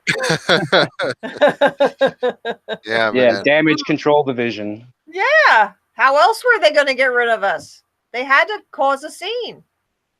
Yeah. Because we weren't doing anything bad. We were doing good. Yeah. They physically removed us. We were there for like another half hour to an hour, I'd say, after they removed us from the park, because they know they can't, like if we're on public property or whatever, that we have the right to demonstrate. It's just the fact that we were so-called soliciting in a park.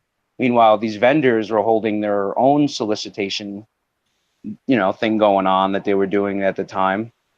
So yeah. So they kicked us out for soliciting, but we weren't selling anything. We're just, you know what I mean? But they can argue that, we're handing out pamphlets with websites, yada, yada, yada. They would probably win. If we went to court, they would have won anyway. So it's just better just to get out of the way, be polite, be respectful, and just do the best you can, no matter what the circumstances are. Yeah, that's right. What can you do? It was cold. It was very, very cold. So I didn't mind going in for a cup of coffee that day. Whew. Yeah. It was freezing cold. But I enjoyed myself walking around. Also, shout out to Rob at formerly Level Earth, now formerly known as Rob, from the Maryland meetup. I know you met up with him, Marilyn. Right. I was thinking he should get some kind of DC kind of thing going on, flat smacking the White House. I was talking about that a couple months ago. Didn't really seem to catch on, but I still think it's a good idea. Like, get some people, demonstrate right in front of the gates of the White House and tell them, we're not scared. We know you're lying. We know the game, Critical Inception did some flat smacking in DC, which is pretty cool. It's on his channel. Oh, Critical Inception. You got to send me that. I'll check him out. I'm still looking for activists. Boxer's really good. He does some good work. Yes, he does. He's good. Yeah, and he should be on here too. I did put his He's on the email group thing. Yeah. Not everybody's too hip to the Hangout thing, so people are probably just like, "What is this? I don't know. Yeah, What are I'm you not. inviting me to? I don't know." Oh, Timothy, just Jack Flat Earth says there's a meetup or something in Bradenton, 30 minutes from you. You can get a hold of them. I don't know what it is. Eat or Good Times for All. You can check them out on YouTube. Just Jack, you want to put your email in and then delete it after for Timothy? Just tell him to send me a comment on my channel or whatever, and I'll get back to him. And There that you sounds go. awesome. Yeah, That just sounds Jack, awesome. send him a comment. There you go. Yeah, good idea. Bradenton, that's what, 30 minutes? So yeah, just hook up with those guys, I guess. Awesome. See, this is what nobody else is doing. We're trying to connect people. People are trying to hook up. Nobody else is talking about what we're talking about. You won't find us on YouTube or Flat Earth channels.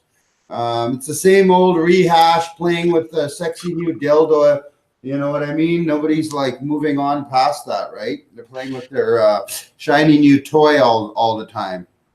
Yeah, it's an echo chamber. YouTube is censoring our videos, everyone's videos. You get like a couple hundred views or whatever, and then it just stops. No more views, right? Yep. So it's just like, well, how much? What are we? You know, like we're just wasting time at this point. You know, when we're just continually doing nothing. So I'm not Right. saying we're not doing anything now, but like what you're Well, saying. Right. I like what you said earlier. You said it's Truth-ertainment. Truth-ertainment. Yeah. That's kind of what it is. It's like people are hooked on the you know, the video presentation side of it, and not so much the, you know, physical truther side. You know, Yeah. so And there's no new content. Like, I mean, like we've seen all the stuff, right? Like we know all the facts. I've watched like some videos like 10 times over and over just to get the facts, you know? Right. Yeah. So now it's time to start getting out and hitting the streets in any possible way you can. yeah. Yeah, I saw Eric Dubay is putting out some short videos. And you know, it's okay if you have old material and you rework it and you put in some new things here and there, because sometimes you need to hear it again in a different way. So, you know, I like that he's putting that stuff out. This Sunday there's a meetup I'm having in New Jersey, right on the river. So it's Lambertville. So anybody from Philadelphia or Maryland or well, Dave Gessner's coming. He's right up near New York too, so he's coming down. And Zoom might show up. So that's Back a from the good grave. thing. He might be coming out. So if you want to meet any of us or talk to us, come on out to Lambertville. There's a video on my channel about it, a promo that Mark Sargent did. So check that one out. Yeah, shout out. Yeah, definitely go to that meetup, guys, if you're in that area, because it's just gotten ridiculous lately on YouTube. Flat Earthers have gotten so bored lately that they just decided to start throwing mud at each other, especially in the Christian community. Not that I'm, you know, disagreeing with anything that's being said. I actually am in total agreement with, you know, I'm not even going to bring it up. But what's more important is that it's just there's nothing left to say on YouTube, guys. And people are not, and the new people who have never heard of Flat Earth are not getting the right videos because Flat Earth is they're censoring the Flat Earth information, right? Right. So it's up to us to get out there and share like the names of videos and like channels and give it there directly to the people that way instead of relying on YouTube or social media. If you there's one way to easily remember there's 3 videos on this on the website flatearth101.com/begin. And I have that on some of the cards, like the postcard and whatnot. But that's where you can easily remember to send somebody, and they will get 3 videos. And one of them is the 200 proofs. He has them embedded there in the website. So they're not tampered with. They're the good stuff. So /begin on the end of flatearth101.com. and There that'll you go. get you 3 videos. I wanted to briefly bring up 2 things. And I think we talked about it a few months ago, but it doesn't hurt to bring it up again. The other things that flat earthers are looking into, and the one is the mud floods and the other is Mandela effect. Now, Mac is really into Mandela effect, and I do watch some of the mud flood stuff, and it's okay, to look into that stuff, but we can't remember or can't forget what brought us here to this, what opened our eyes, what the key was to opening all these other doors, and that was flat earth. So once you realize flat earth, then you can start looking into all these other things. But we need to go out there and tell people about flat earth, because they're not going to look into this other stuff unless they know that our government is absolutely lying to us, bold-faced lying. That and I So- like that flat Earth is provable. Like like mud floods is like Yeah. theoretical. It could be possible. Ish. There's logic there, but flat Earth is like, damn. I mean, come on, it's flat. Like, what are you gonna do? It's flat. It's easy to prove. You can just measure it, look Right. at it for yourself. So that's why I feel like flat Earth is the best, go-to method for communication to the people, because it's going to guarantee that you don't look like a fool if information comes out later. I mean, hey, like I'm willing to look like a fool if the Earth is not flat and it's some other crazy shape that doesn't exist. I don't know, whatever.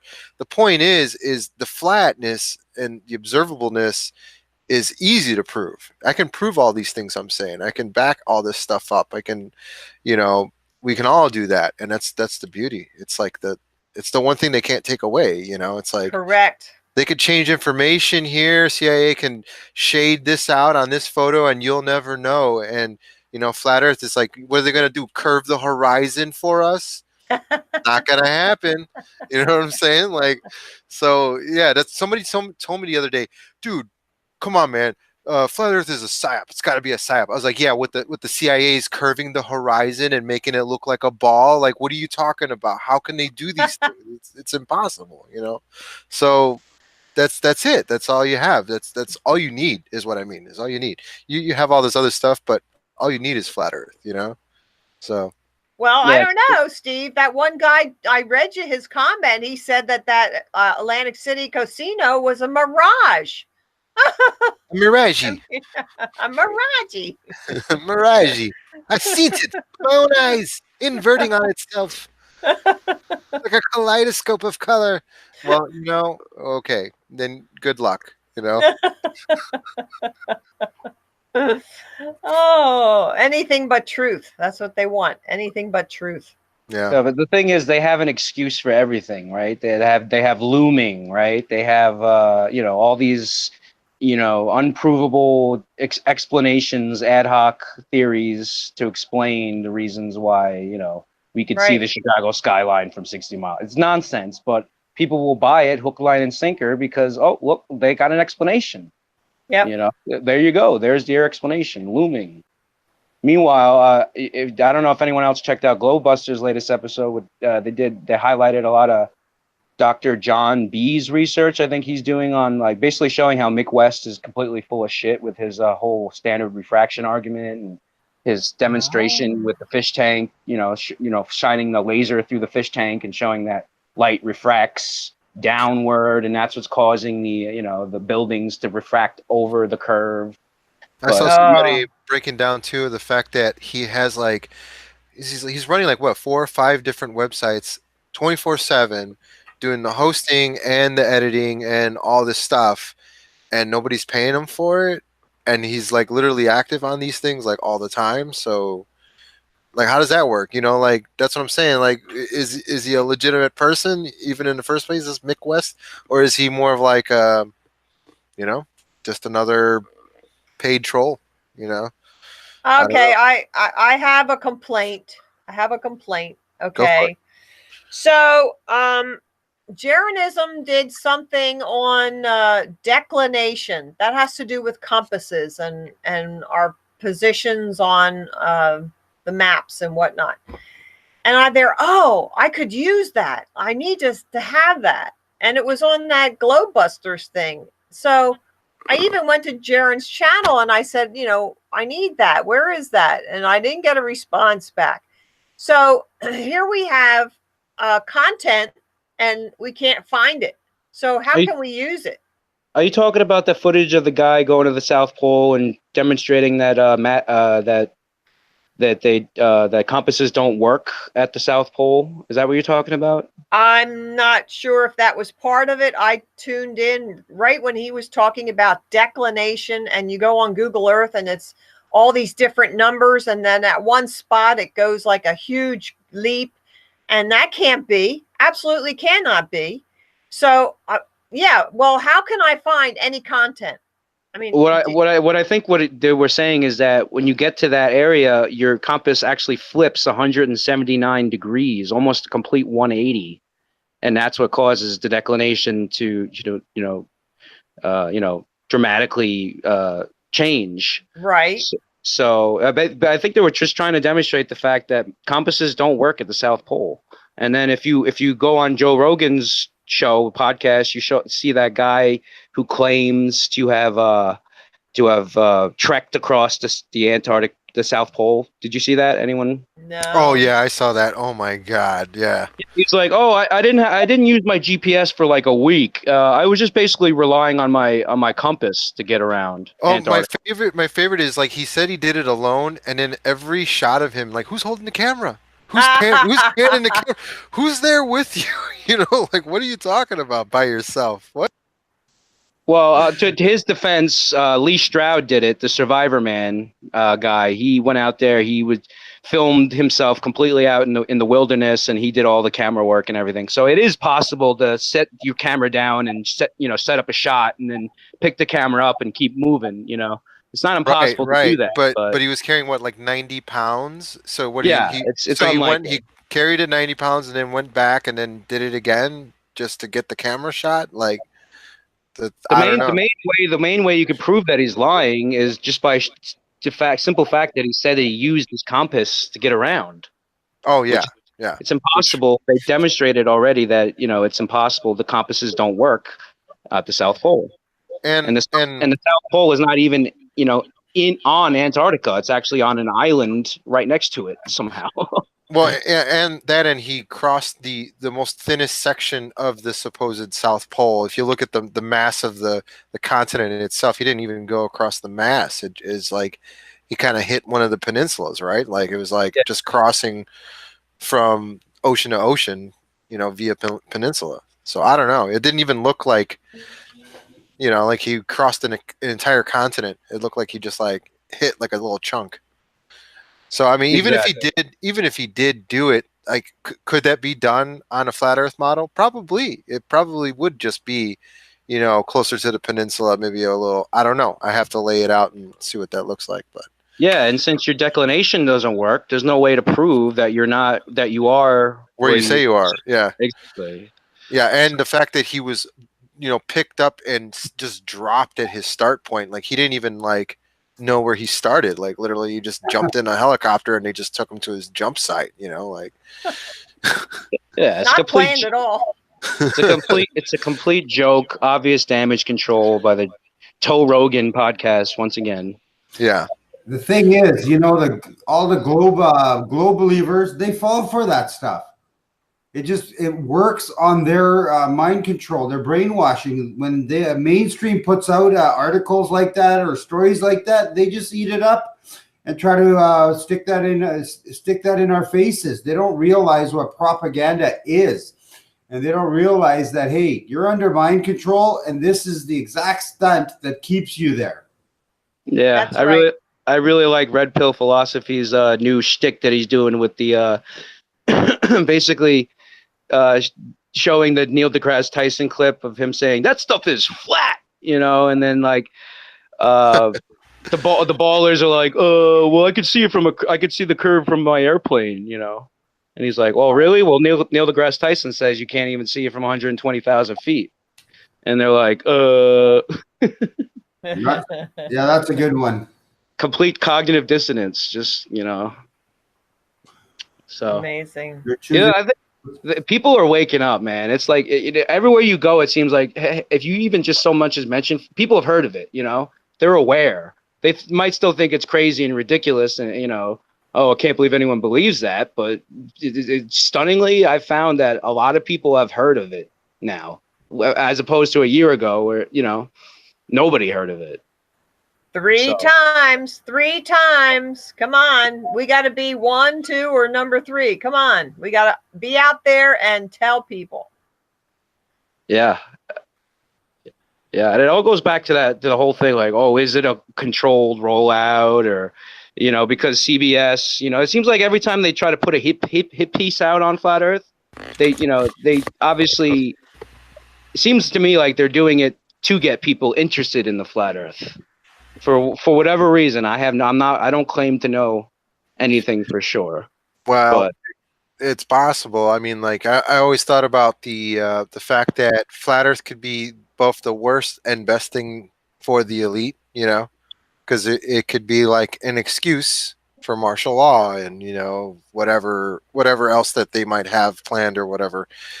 It could be an in for that, or it's kind of like a lose-lose situation because either way they're in control already. So yeah, but just think about it.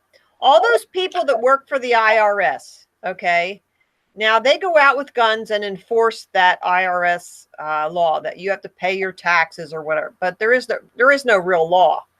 But okay, so when the shit hits the fan, okay, do they really think that they're going to be included in going to the bunkers? Do you think that there's a place for them? Do they think there's a place that they're going to be protected? I mean, I just can't imagine. Some people, I don't know. They do all this evil and they think that they're going to be protected by those elites who don't give a shit about them. I just can't get that in my head. Well, it doesn't have to be that many of them either, too. It could just be, small groups, and they might have the facilities for that, so they might think that they're in the clear, and then the majority of everybody else is just trying to get rich. So I don't think they're going to be included at all. You want my opinion is that I think the elites are just complete control freaks, and they have to have their hand in every single thing, no matter how big or how small.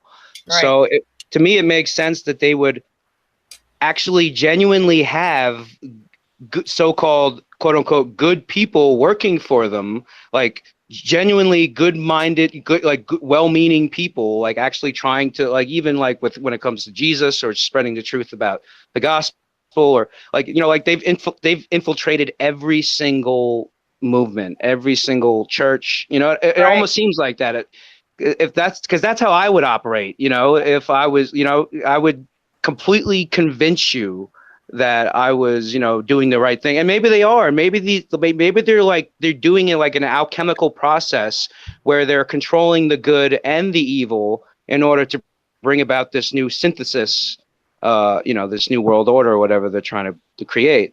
But it makes sense to me that they would actually control the good side as well, and the good side is actually for good. Like they actually really do believe in that they're doing, good.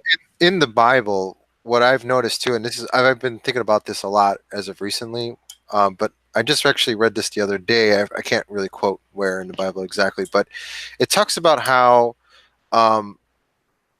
there's going to be, like, God is pretty much saying, like, hey, there are these rulers of these worlds and these realms with these rulers running that, and this going on with these people running that show.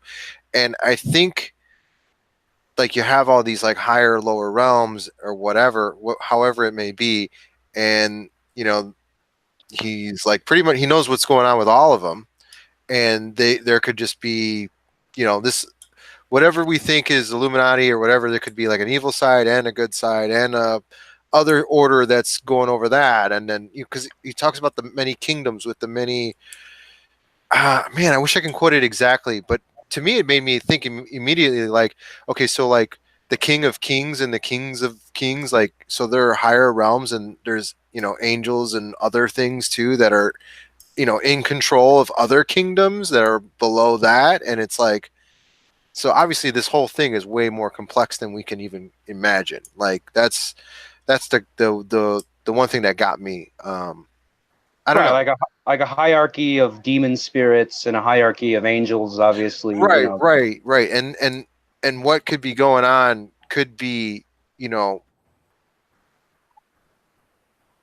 that are like. Yeah, you broke up a little there. The lower realms. Yeah, I was saying, yeah, so like the same above and below, or whatever that satanic shit is that they say. Yeah, I really think they're trying to create this gap. They're doing it for an alchemical process in order to and not only separate the wheat from the tares, right? Like we all know that, like, we have to be tempted to do evil, right? Like they can't like force us to accept evil, right? Like either we say nothing and we silently consent, or we willingly accept evil, like however that manifests in each individual life. But like we have to let them in, is what I'm saying, basically. So it's like the sphere of influence, forgive the term, that they're trying to exact over the public. It's like an alchemical process where you're like dividing, like, it's like you're the order ab chaos, like their whole credo is based on that. So I think that possibly they're putting this truth out now in order to give people the choice to say, okay, who are you going to serve? Are you, which master are you going to have? Like, you have to choose. You can't have both. It's got to be one or the other. You're either for the truth or you're, for the system. Can't serve two masters. Yeah. Yeah. Yeah. And if you don't know scripture, you're not going to know which one is true. And that's how we're supposed to figure it out. Yes. I think we're meant to come together, those of us that have the ability to lift our consciousness. We're talking about what the role of the rest of humanity is in all of this. I don't know. I know the Bible doesn't say anything about them, so some people are going to say, "Oh, Mac, you're so anti-God, etc." But I'm not anti-God. I'm just sharing what, I'm really, really thinking that this NPC thing is a true thing. I think these people are just here to be our obstacles. We just have to figure out. What does that stand for? NPC, what is that? Non-playable character. In regards to video games like RPGs and stuff like that, they're like the Sims you interact with that only have like a single line, so that's all they know. So they're there to serve a purpose. But see, that's the whole thing I don't like about the NPC meme, is like it is like just saying that simulation theory. Yeah, it is kind of pointing into that. I don't.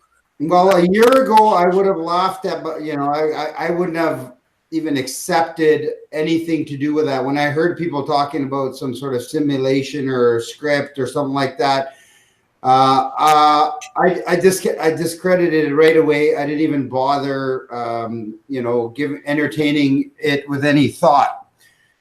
But I mean, it's just a conclusion I've come to lately, So I mean, we can completely change our thoughts and our beliefs based on our experiences. And I'm telling you, man, I observe people; they've changed. Like, I don't know what it is. Like, I know you guys aren't into the Mandela effect or anything, but so I won't get into that. But I mean, I watch people basically that seem like they don't, like, using computer terms, that they don't have the RAM memory or the storage memory to accept new information. You watch them, they just go blank, and then they glitch out. Either they glitch out with like a blank look, or they kind of glitch out like that. And then I'm observing them. This is not how people behaved, 2 decades ago, when somebody was thinking, you could sense the gears in their head turning, the circuits firing. I don't see that happening anymore. Or it could be before it was an illusion that you saw them thinking, but now that you've awakened, you see that it's not real. It's a facade. It's fake. Of course. It's fake thought. I think people are just fake in general. I think most people have nothing of any value to contribute to. I think people just draw blanks because they're an NPC kind of guy. I used to say stuff that I heard on television. I used to say things that guy says. You know what I'm saying? Like you're a commercial? Yeah. And you know what? Like, I get it now. Like, now I'm like, oh crap, what the heck was I? I was like this robot being programmed by the system, you know? And so I feel like, because I've experienced the other side, I feel like, oh, maybe there's a chance they could wake up. Because I mean, like, mind you, this is in my 20s, but I was like dumb. Like, I don't know. Like, maybe when you get older, that's how you see yourself. But honestly, I look back and I see, you know, somebody who's just trying desperately to just do as everybody else does, just to fit in, just to be. We want to connect. Yeah. And it was total garbage. Like, now I'm like, how unnatural, you know, like how ridiculous. You know? We were plugged in. Like, we were I was plugged into the Matrix. I blindly believed what I was told. I used to parrot what I heard on the news or on some talk show by some guys or people that I thought were intelligent, and I'd go and parrot that in my everyday life, thinking that, hey, I'm an intellectual because I can repeat. I learned something from these guys, and now I can parrot it. I mean, basically, I look back at myself like you. I did not have any of my own brains. I was, like you said, an autonomous. Like, you know. Yeah, I mean, anything could have happened to me, and it wouldn't even have mattered. I mean, at that time, I feel like my spiritual essence wasn't even fully developed, and I think I remember the day that it was, to the point where I had a really strange epiphany. I was on a bus getting off of school, and I was sitting at the back of the bus, and I don't know, I was just like a knuckleheaded weirdo, whatever. I'm sitting at the back of the bus, and all of a sudden I had this urge just like flood over me. And then I looked at the front of the bus and I saw everybody to my right and my left. And mind you, this is a crowded downtown bus. So it's like during rush hour. And I looked to my right and my left, and it just dawned on me, like, what is wrong with these people? What is wrong with this world? Like, who am I? What is this place? And that was like the most strangest. It was almost like I was activated. You know what I'm saying? Like, I went from being like, to whoa. And like, it was there all along because it was in my childhood, but something happened and it got shut off and it got turned back on in my college years. So what that was, I can't explain. I can't explain what that was, but I do know there was a change there. I went from thinking that's right before 9/11 too. That was literally like a year or two right before 9/11. So, and that's when I saw 9/11 happen, and that's what started me on the truth journey, is because I watched it on TV, and we all saw the quote unquote towers with nothing hitting the buildings, and then we watched the footage again the next day, and all we saw was the plane hitting the buildings, and we both said we were there. We watched it on TV. There was no plane. There was no plane. They put a plane in the freaking footage. So, I mean, I don't know whatever happened. I think I think other people can awaken. I think something's got to click, you know, maybe it's like the reflection, or I don't know, or maybe it is God, you know, just saying, you know what? Okay, now you're going to be awake. It's the ether. No longer asleep. You know, I don't know. Yeah. It's the ether. We are all connected with the ether, and we don't know how to access it. Yeah. Yeah, well, okay. I don't know, but I know I'm not trying to throw salt in your game, Fokker. But like, look, when you say that, it's like, man, I get all weirded out, because I'm like, man, you're this close to just saying they're not real enough anymore. I'll say it right now. I mean, you probably haven't watched my videos lately. I've said it. I've come out. I don't think they have a soul. I think. Yeah, I think they're soulless shells. That's scary talk, because now you're talking like they're not real people no more, man. And then what do they get? Different treatment now? So Oh, they don't get different treatment. We have to treat them as normally as we can, but we have to what I have to understand is, for myself, I mean, we're all going to have our own lessons and our own awakening and our own like growth. And sometimes we go, hey, I might be going down a dead end road and I'll have to circle back and pick a different road. But I'm just sharing my experiences, and there's a lot of people in my chat that are at this stage as well. We've come to the conclusion, and yeah, you know what? 6 months ago, I would have been in your position, Steve. I would have been like, no, that's not possible. Like, of course they have souls. They're under mind control. They're indoctrinated. You know what I mean? That's what I would have said. But now I realize it's something beyond cognitive dissonance. I used to just, chalk it up to cognitive dissonance. I can't do that anymore. I mean, you talked about the three times. Yeah, that's a normal human being with rational thinking, discernment, critical thinking skills. 3 works. I've talked to people 20, 30 times. You know what I mean? Intimate conversations. So 3 is for a normal person. So now the conclusion is 30 times, 20 times, 10 times, whatever it is, that's something beyond someone. That's less than someone that has critical thinking skills. So what can that be? Fluoride. Fluoride. Look, you go to the supermarket. The water. Then we can't say 3 times is what it takes. It's worse now than it ever was. You go to the supermarket, you buy water for an infant. The water for an infant that you're going to buy is going to have added fluoride. Now, that's fluorinated water they're using to begin with, and they're adding fluoride on top of that, and they're selling it cheaper than all the rest of the water, and it has the most additives. What do you think is going on? I mean, like, people are being literally chemically altered on a daily basis. Yeah. We're fighting physical limitations to chemical compositions of people's brains. Like, this is the insanity of what we're dealing with. Like, I haven't been drinking fluorinated water. At least, I mean, I shower in fluoride, which I heard is just as bad, but I haven't been drinking or using fluorinated toothpaste for at least like almost 10 years now. And look at where I'm at now. You know what I'm saying? Like, I'm barely decalcifying the pineal gland. Like, it's insanity. Like, this is what we're up against. We're up against a complete.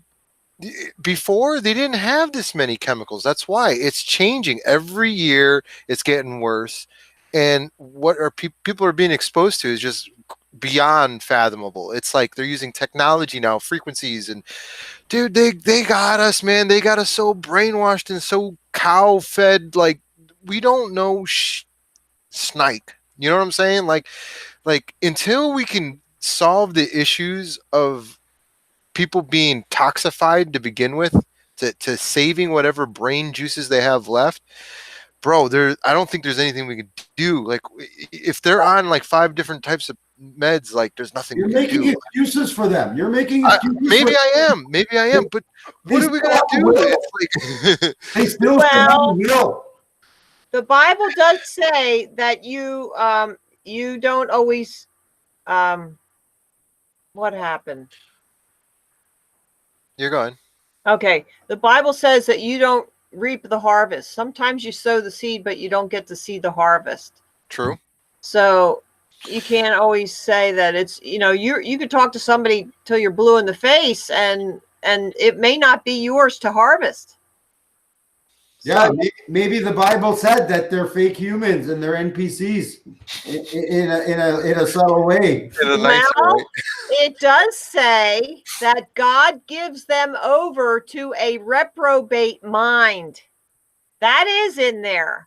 Mm-hmm. So there is some people that he just, has to let them go, I guess. I don't know, as far as we know.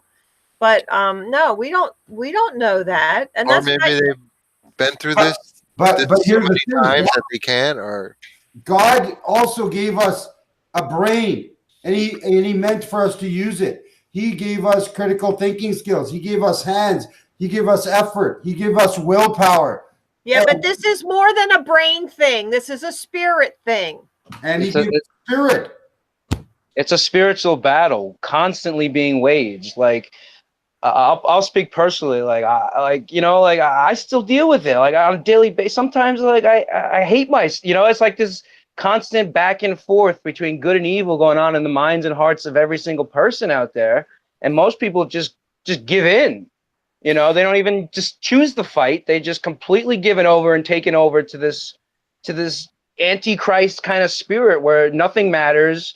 Let me just be all about worldly goods and possessions and fame and prestige and all that crap that you can't take with you to the grave, right?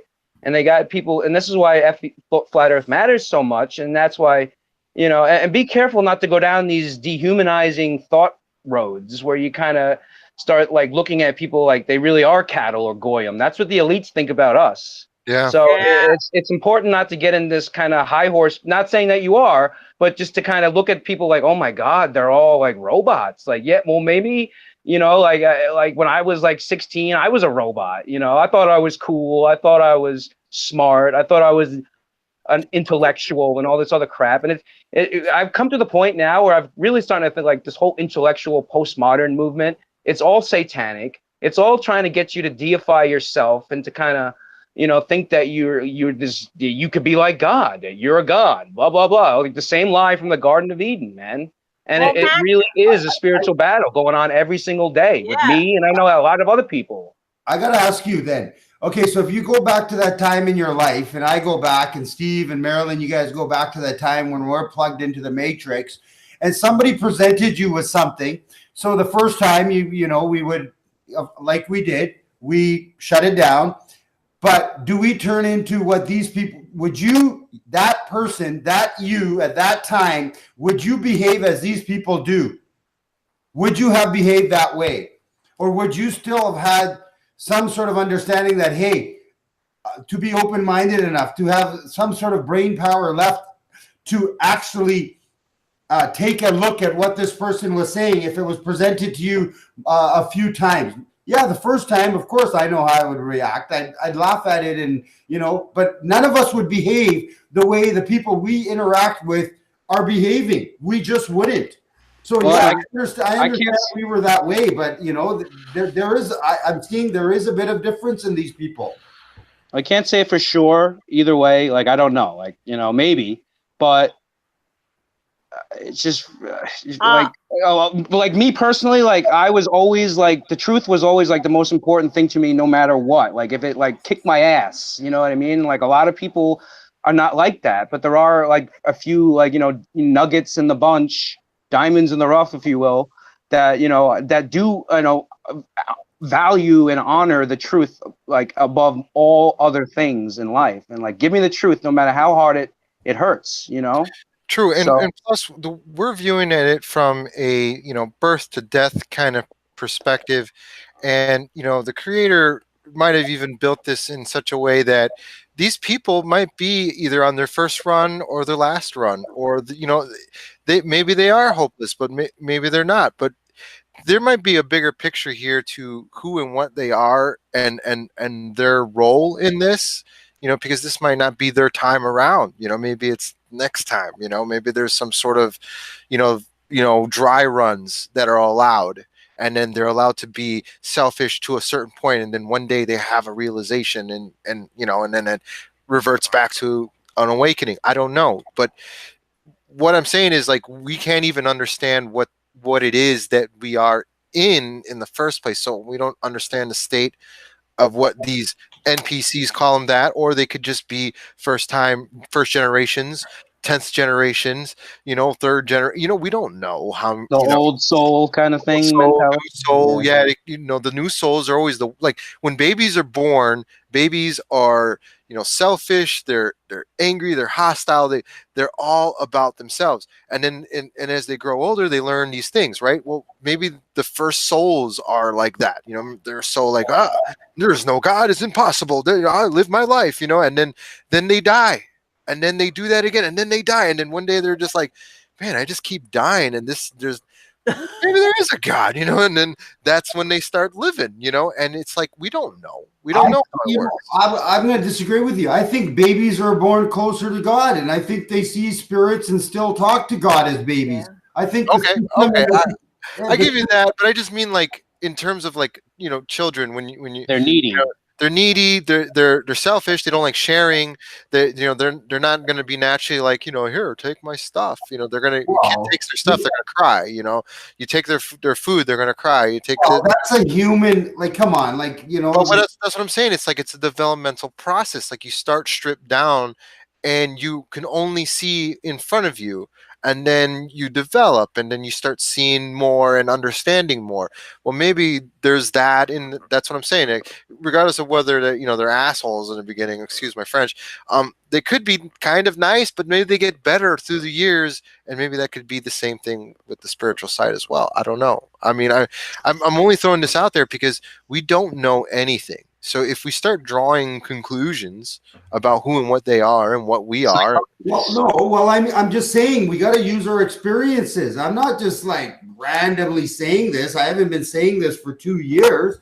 I was agree. singing the same tune as you. I'm just saying, like, when we have certain experiences and look, I've always tried to look at things from multiple angles. I learned at a young age not to have tunnel vision and single-minded focus, to try to look at something from a micro and a macro level from multiple angles. For some reason, I got that lesson in life.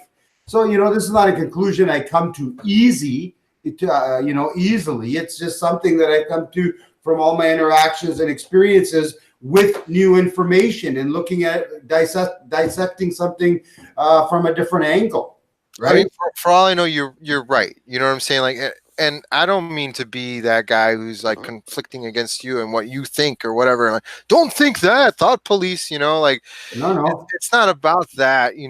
I guess what I'm saying is like maybe you're right. Maybe I need to learn more, and maybe I'll come to your conclusion later on in life. I don't know, but I think what you're saying is necessary, and what you're doing is necessary because it might help people get things into perspective and actually do some good in their lives. So, yeah, and you know what? You could be here right now to give me a message too. I'm open. I will, what you're saying will sink in, and I'll ponder what you're saying as well. Maybe it's a sign from God or whatever telling me hey, Mac, you're going astray. Come back, look this way. You're looking the wrong way. See, I'm open to that. I'm not just discounting what you're saying. We're both sharing our experiences and where we're at and what our beliefs are right now, right? True. Like I said, that I could be here to serve as a lesson to you. I could be a messenger from God to you, or you could be one to me.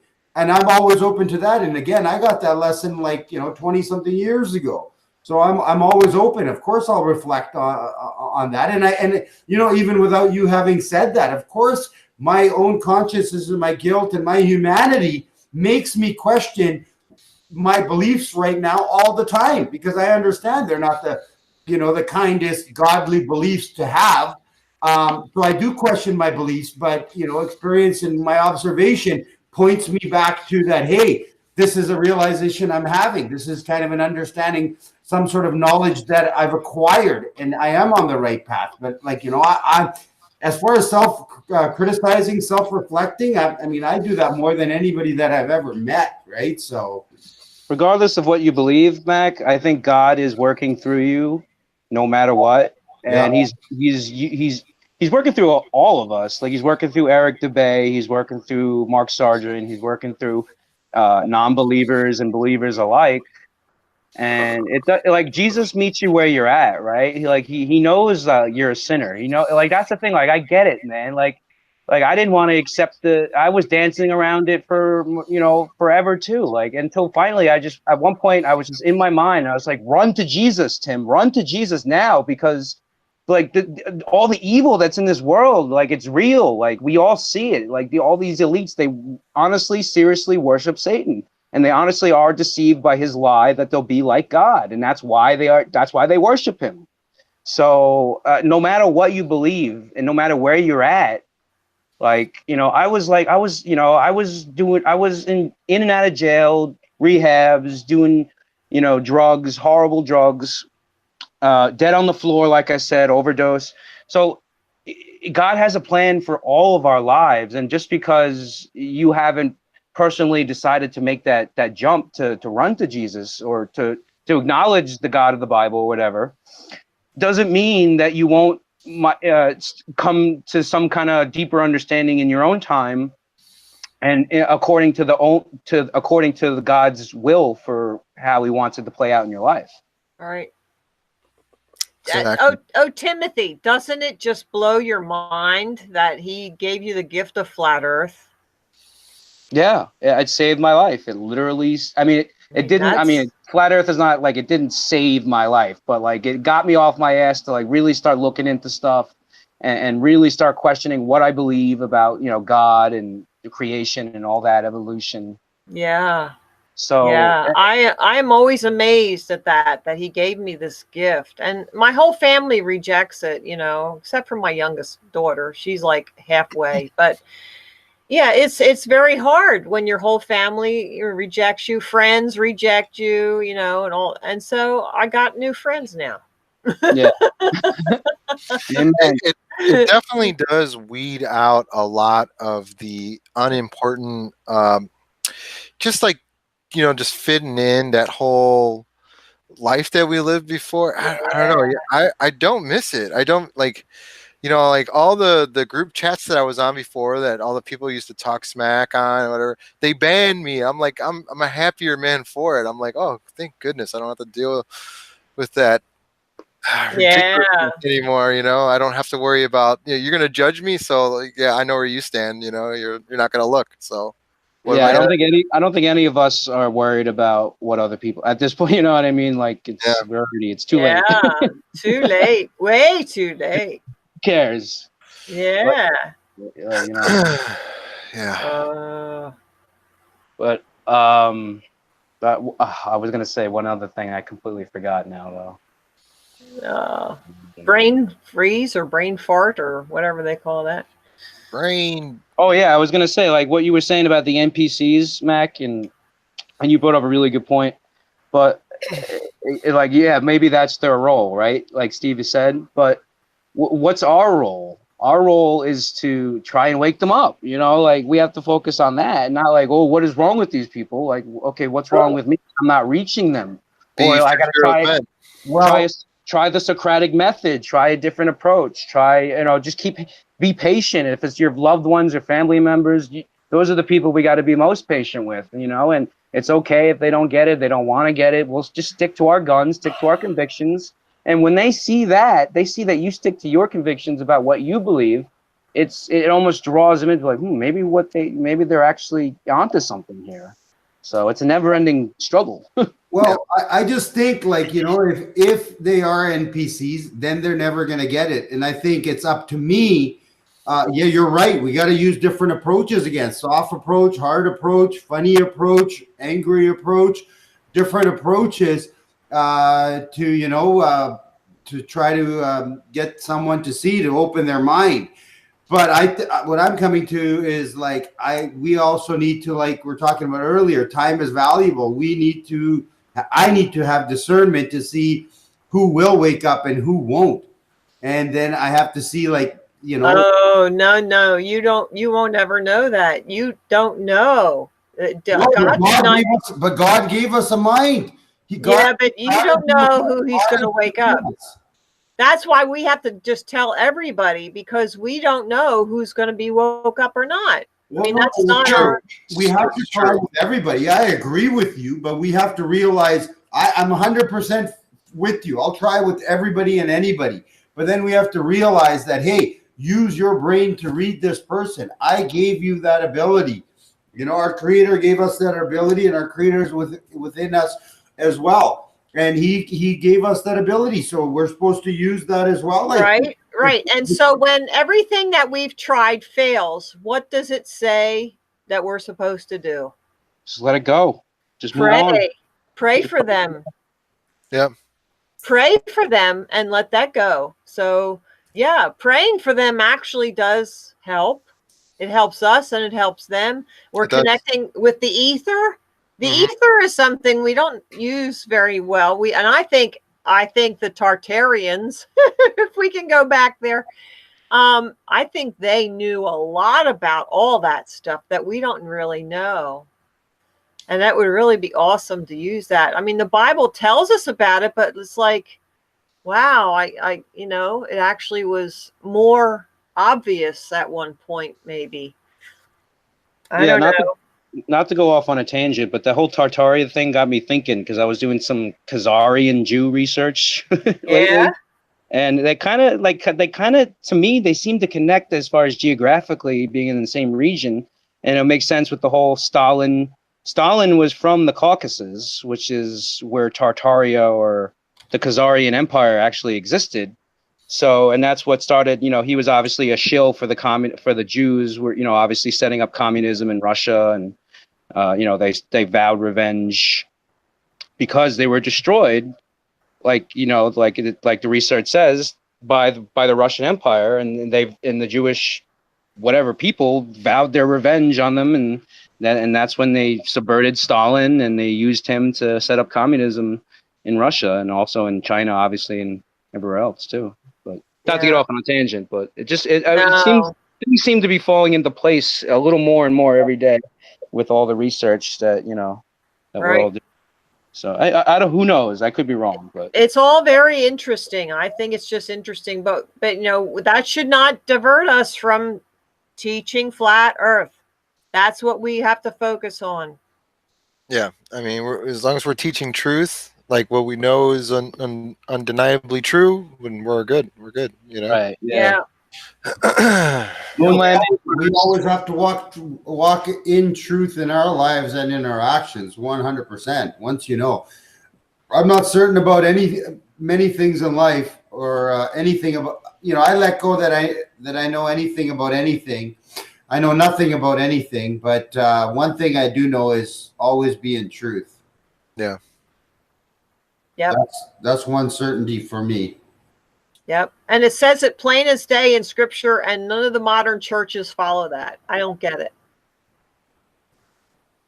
Yeah, I'm not trying to be up, say that I'm like, perfect or anything, or I'm like, like some leader in the move, or just anybody who, worth, I'm just, I struggle just as hard and bad as everyone else out there who's listening, like nobody, who the hell, we're not idols. Like get off your ass and get out there and do it. Stop watching other people doing it and just start doing it yourself. Like none of us are perfect. None of us are fit or qualified, really, if we're honest with ourselves, to be up here presenting like we're like, like the people with all the information and the knowledge. No, we're just people who decided to get off our ass and do it. And now we want you, the listener, to get out there and do the same thing. That's it. Exactly. That's the reason why I did it. Yep. And years ago, it was very commonplace that somebody would be standing on a stump. That's where the term stump speech came from, because they'd stand on a stump out on the street and just speak out. A street preacher. I mean, even if they were like a politician or something, they'd just be standing there talking very loudly. People would gather around, and this was commonplace. All over this would happen. So, I mean, it's nothing new. This is nothing new. We're just reviving communication with each other. Back in the day, like in the 1800s, presidents used to have discourses for over like 5 hours, like 5-hour long debates, like on the street. Like that was like a common thing back then. Was just to talk for like 6 hours straight and debate somebody about something. But you never see that anymore, obviously, because we're going to see society. We're going to see Mac on Saturday doing a 5-hour debate, right, Mac? No, I'm not going to go 5 hours. Fuck that. I mean, it's not worth 5 hours. It's an hour, 60 to 90 minutes tops, man. Like, Okay. you get a gist of it. I don't know who this guy is, Schrodinger's cat. I mean, he may just be a ball licker that wants to prove himself and thinks flat Earth is stupid. But the moderator is Fight the Flat Earth Craig, special guest moderator, brought in the big gun J-Trig agent. So, I mean, like, I have no idea how it's going to go. Well, if you need backup, man, hit me up. I'll jump on there with you. Yeah. Well, be in the chat for sure, at least. And yeah. I think it's a one-on-one, so I can't invite people. But they get to have a moderator, but we don't. I'll ask them. I'll be like, hey, let me bring somebody else on here then. Yep. But I don't even think it's going to go that far. I mean, I have a strategy, but we'll see how it goes. You never know what script. I think I know what script they're going to be following, but I don't. I could get hit out from blindsided by something else. And give them the benefit of the doubt. They could try to make a rational argument. But what, Steve? What the benefit of the doubt? The benefit of the doubt. Get the hell out of here, bro! Have you seen their recent debates? Like, they do not treat flat earthers with even a modicum of respect. Oh, I haven't seen any of the time for a while. Yeah. So like the flat earth is a total shill. He's totally being paid to do what he does. He sits there and pets his little cat like Dr. Evil. The guy is this. It's a losing. You're not even like what like. Don't even like. I would just kind of find a way like do like something like really intense in like the first 30 seconds and then just hang the fuck up. You know what I mean? Hey, you're not going to convince anybody, and you're not even going to get a word in, bro. Or I would just like unless you got something planned. Let him speak for 45 minutes to an hour, and just let him talk circles around himself. And then just start laughing hysterically or something, and then hang up. And then just tear everything he said apart in like the shortest, most easiest possible way. Are they going to give you an opening statement? Yeah, I think you get opening statements and then you make points. But my strategy is going to be somebody's listening. They actually posted on a comment that I made on their show, saying, I got the notification. He said, Fokker, I just heard you on your live stream right now say that you're gonna chicken out of the debate and go running away. Remember, I was talking off the top. My. So he was listening and he commented on that thread. Oh, who really gives a shit, bro? What? Who cares? No, I don't care. I'm just pointing out. Like, excuse my French. So seriously, like I'm getting really like a sailor over here. Like I'm getting really. This is crazy, man. Like, who cares what they think? No, ballers. I'm just letting you know how fucking silly they are. Like, what? Just block them. That's it. Like, who? Like, seriously, like, they can come after. Like, I'll just block them too. Like, they're not even worth my time. They're just obvious chills. They're obviously never gonna take a serious look at the evidence. They're always gonna hijack perspective and call it curvature. Yep. Like, we know their methods, and they don't fight fair. So there's not even like you're just going to get your ass like you're just going to get humiliated for no reason, basically. Hey, Boxer, what's up? You need to be in this. You have Google Hangouts? You have an Android phone? You need to get the app for Google Hangouts. We've added you to our chat. So do what Timothy did. Download the app and then send me your email in the chat that you'll see it. And then I can add you. I can invite you. But what I'm saying is, Fokker, pride comes before the fall, man. Don't even sweat it. Like, I'm not sweating it. You want to go on, fine, but you're gonna get your ass handed to. Like, not handed to, but they're just gonna. They're just gonna run their show. Yeah, their little monkey circus. Well, we'll tune in. You're giving them clickbait. You're giving them views. You're giving them money. You're giving them ad revenue. Hey, I have a great idea. Flatter Boxer just posted his email. Why don't we start doing debates and invite one of those jokers onto our thing? I don't think they would show up. Hey, Boxer, you need that app. I'll invite you, but you need the app. Yeah, Mac, I would definitely challenge them to come on your show and do your debate. And you'll have a moderator. Awesome idea. Otherwise, you're not interested because we know their tactics. We know they're just going to flame you. It's I don't know. Just thinking out loud. Yeah.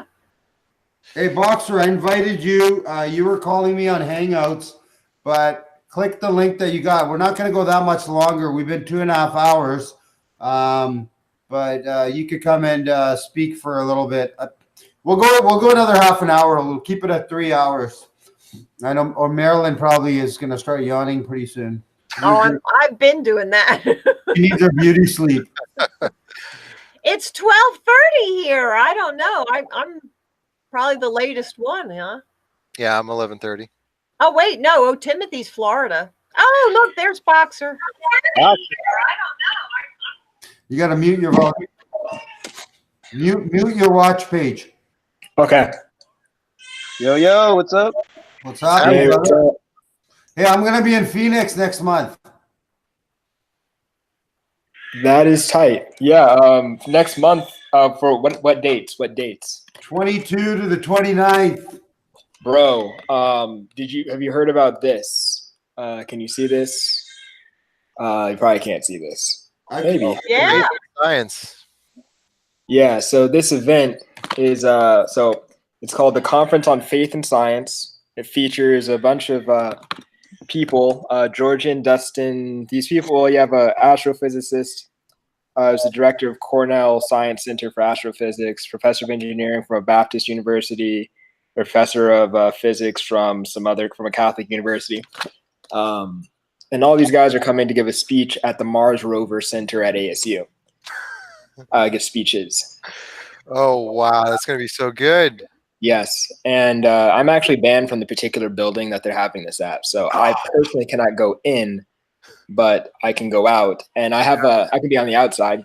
Yeah. And there, I've started organizing about 4 or 5 people who are also flat earthers in the Arizona community who are down to go down there and ask some pointed questions, and preferably, I'm thinking maybe just repeat the same question at the different panels to make it the same set of questions to make it clear that none of them can answer these questions, and see where that goes.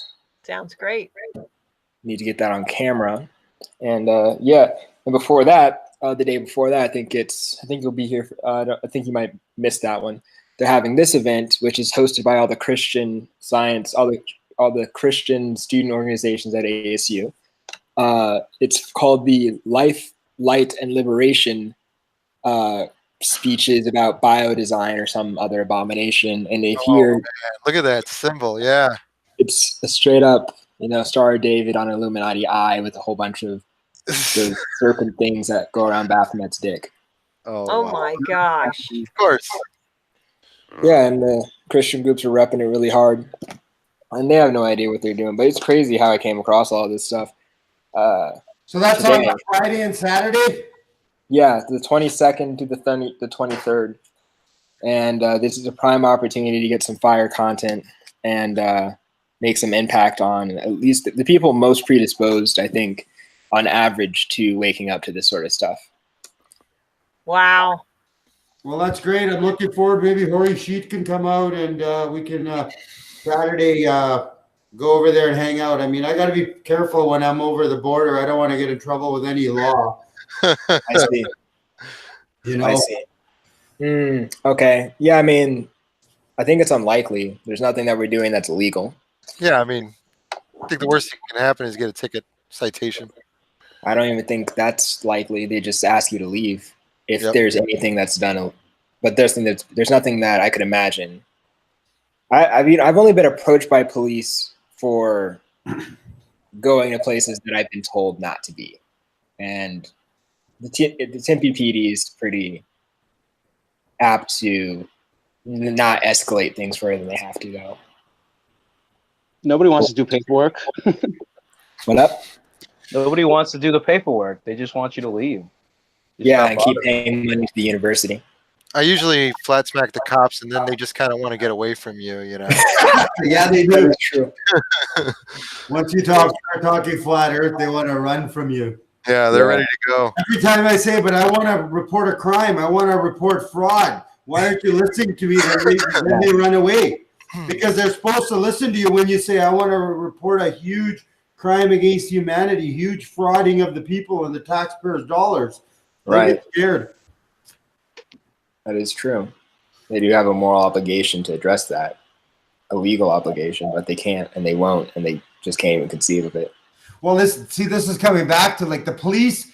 The way they recruit the police is definitely the system. The Matrix is set up to find them, and they are definite NPCs because they will never see it. It's not like they're heavily indoctrinated. I don't think They only have that Commodore 64 from 1988 RAM and storage. That's all they've got. Man, you got all the computer jokes today. Yeah. You know, I got the analogies, right? Yeah, they're good. Hey, I have a challenge for all of you. Timothy, you might have heard this. Karen is planning to go to her school board. Oh wow, no, I didn't. She didn't tell me yet. Yeah, so ask her about that. She told me about that a couple weeks ago. That's awesome. I think we should just march on Washington and demand like that they teach, both sides in the. Well, it's really easy. Just go to your own school board and just do a 2-minute speech and just tell them about it. So we then we got to get Mark Sargent. Yeah, but we got to get Mark Sargent to like organize some kind of million flat Earth march on Washington. I'm like dead serious too. Like that's the I mean, yeah, but those fucking sick psychopaths in Washington, they don't give a fuck. They're political parasites. All they want to do is leech off of us. That's how they're built. They don't care about the common man. They've been honey trapped. If anybody doesn't have a soul, it's those fucking parasites in any political government, right? Agenda. Agency or position. There's lots of tourists that go to DC though too. Lots of tourists. Yeah, the zombies, the absolute zombies that go there and worship the government. Oh my God, it's the White House. Let me get pictures. The president's in here. Can I see the first man in the first lady in the White House? Have you guys So I just started trying a new technique because it's been low traffic out on the roads and on the sidewalks out here. But I've been going to events hosted by universities or just any organization, whether it be a church or anything, where it's free and open to the public. I go and I bring pamphlets, and when people are seated and ready to absorb whatever information or waiting for the event to start, I just start handing out the Flat Earth pamphlets as if it is for the event itself. And I was able to get out maybe 50 in less than 5 seconds simply by I went to this event hosted by some NFL player or something, giving a speech about his experiences as a sodomite or something like that. And I just handed out all that. Rigging NFL games. Wow. About giving his experience about rigging NFL games. Yes, basically. Awesome. Something like that. Just wanted to clear that up. Great, Boxer. Great work, Boxer. So there's a lot of territory to flat smack people at free events where people are going for the sake of learning about anything. Yep. And also at college campuses at the in the library, going into the library and like just posting up and making conversations with people there. Because these are for surprising people have been open-minded and receptive there too. I reserved the room at the library 2 Saturdays ago, and they had the drag queen story hour in the morning, and I came in there at 12:30. Oh God! I had yeah, that was awesome. Yeah, I remember that. It was off the wall. That's surreal. Yep. It was. Like, which one is from an indoctrinated person's point of view? You're the crazy one. You're the one who's hurting society. Oh yeah. They're like, oh, stop teaching these lies to the kids, and you're gonna hurt them psychologically by telling them the earth is flat. Get them over to the drag queen. Hey, I love going to the mall. If I have to go to the mall and the family's walking by with the kids and they see my car, Earth is flat, I love to see the reaction of the parents pulling their kids away. Don't look at that, I straight up like hand pamphlets to kids when they're walking with their parents sometimes, because the kids will reach for them. And I'm like, yeah, here, you take it. You're going to trigger some parent, man. How dare you teach this nonsense to my kids, man? I've already gotten that, yeah. Like, you're dangerous. This is dangerous. Dangerous. Okay. Well, I had one parent do that to me. They got mad, and the kids were like 17 years old. And you rip the pamphlet out of their hand and give it to me. the child's old enough to think for themselves. You can't say, okay, well, we'll discuss it when we get home instead. You know, I mean, why would you rip something out of their hand at that age? That's just nutty. They don't want them to think. Fear. Gosh, yeah. Yeah, they think they're doing the right thing. They don't understand that they're stifling the kids' thinking ability. They think they're actually helping their kids, and that's the unfortunate state of society. They don't know what's up and what's down, and what's right and what's wrong. Right. You know, most of the parents think you know, they're helping their kids. So Yeah. Terrible. Horrible. Did you guys by chance see the moon this night? Tonight? Oh, yeah. It's a full moon. Tonight Did it is look full. especially bright to any of you guys? Oh, It is. I will be looking at it when I leave here. It'll be straight overhead of me. Especially bright to any of you guys, I guess. That's what I was trying to ask. Mr. Thrive and Survive was doing something about watching the moon yesterday. He said, everybody get out there with your cameras. And he was saying that it does something. And I wasn't able to catch everything he said. It kind of looked transparent when I was looking at it earlier. I'm in Florida, so it was out kind of early this afternoon. And then it's full moon, and it kind of looked transparent to me. I don't know. Is that what you're talking about, Boxer? Yeah, in the daytime, while the sun was setting, but it was discernibly above the horizon. Yeah. The full moon seemed so bright, as if it were, I don't know, as if it were. It was just very fine in its detail in a way that I'd never seen before in the daytime. And I was curious if you guys noticed if it registered to any of you guys as particularly bright, and if not, then so be it. That was just my impression. It was very bright last night. I saw it last night. I saw it last was night very too. bright. Okay. Hey, Brian 416. Sorry, I don't mean to change the topic here. Let's finish up on the moon. Go ahead. Sorry. No, it's cool. We're done. Yeah. Let's talk to Brian 416, my friend here from Ontario. What's your guys' opinion on Trump and Alex Jones, one by one, left to right? Boxer, you could go first. Donald Trump doesn't have a penis, and his sons are female looking at him looking. His wife is a dude. He looks like he's really into his daughter boy, Ivanka. And this isn't new. You have, Michelle Obama, who's a dude, and Barack Obama, who's a gay something. And the kids are not there. And then, with Alex Jones, that's Bill Hicks. Obviously, Bill Hicks. Yeah. Same dude, same, it's Is he a legit truther? Total gatekeeper. And he makes me very suspicious of Owen Benjamin, the fact that he's shilling for him. So, my soul. Oh, That's it. All right. Who's next? You. You're next. Oh, okay. So what? What do I think about? What's the question again? Trump. Alex Jones and Trump. Okay. Yeah. Alex Jones, Bill Hicks, of course. Trump.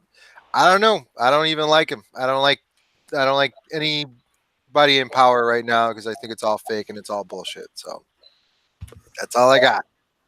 It's all a lie. So yeah, maybe he is a woman or a man or whatever. It doesn't even matter because it's not even a real president.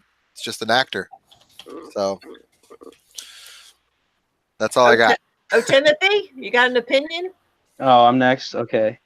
I 100% agree with both of you guys, especially what Boxer said.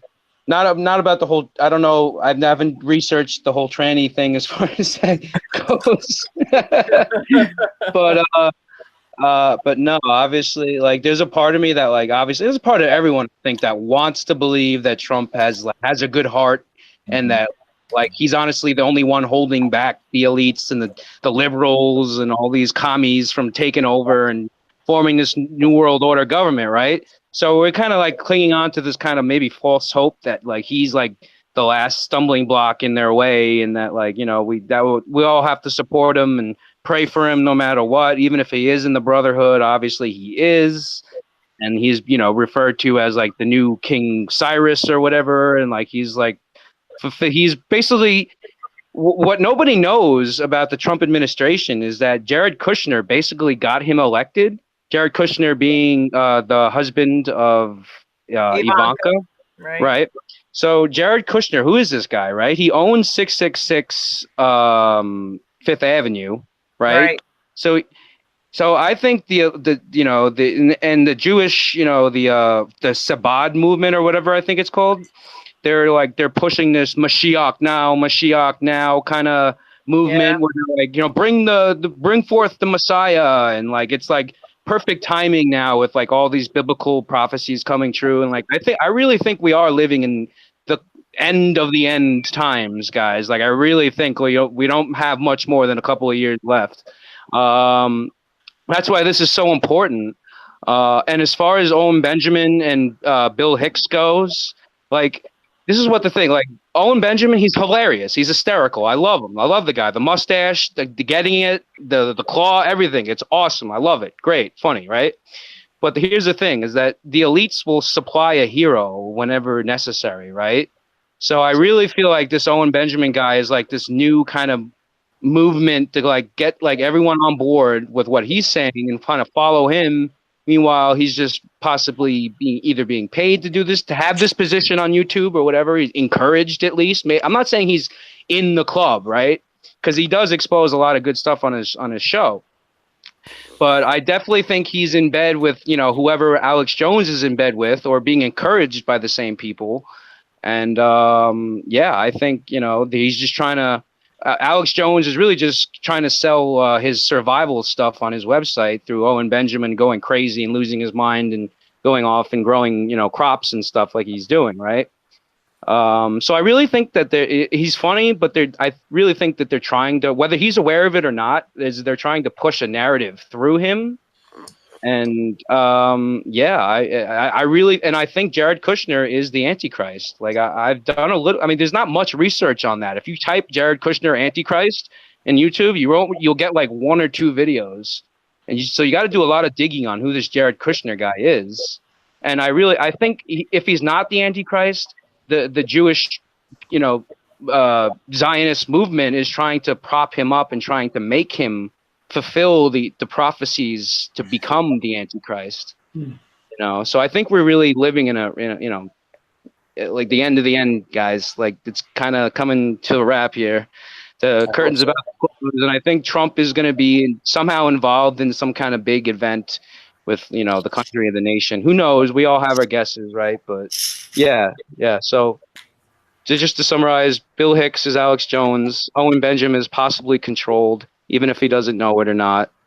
And just think for yourself. Use your own discernment, and don't trust. Don't just, oh, that sounds right. Yeah, I'll believe that. No, just look into it yourself and make up your own mind about it.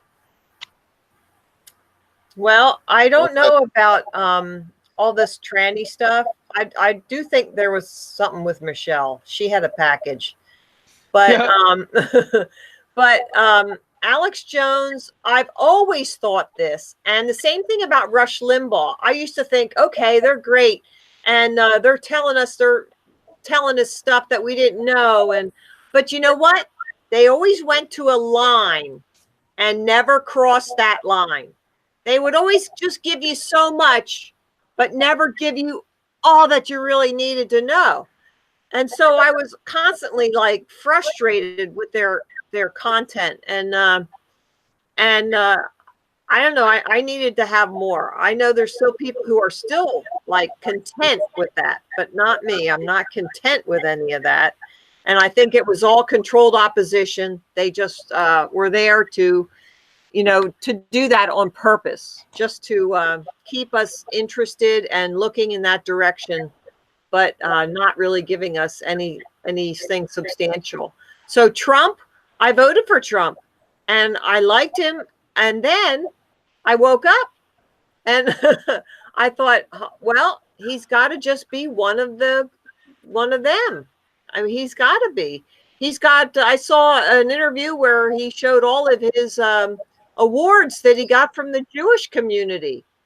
And I'm there, okay, well, the Tree of Life Award or something like that. Oh, well, you must be very important to have one of those, they said, I don't know. I don't think the Jews today are the Jews that were talked of in the Bible. No, They're the not fake the fake Jews. ones. That's right. They're the fake Jews. So I can't trust any of that goes on with them. Jewish.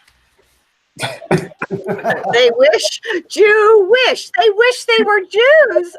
Oy vey. Oy vey. That's oy vey. That's good. Yeah, I want to clear up something about Owen Benjamin though. Like, I'm not saying he is controlled, right? Because like we all, who's a fan of Owen Benjamin? Raise your hand. Like, you know what I mean? Like, I mean, like- he's all right. He's good. He speaks his mind. It's fun. You know? he speaks he- the truth, but he he could just- be controlled. He just came out, somebody- right? Where was he before? He hasn't been out very long, right? Well, he was like a comedian, right? Before or something like that. He's Yeah, he got- was a Hollywood guy. He was dating Christina Ricci, the actress. They did a movie together. He had his own show, I think, on one of the networks, one of the fringe networks for 4 seasons.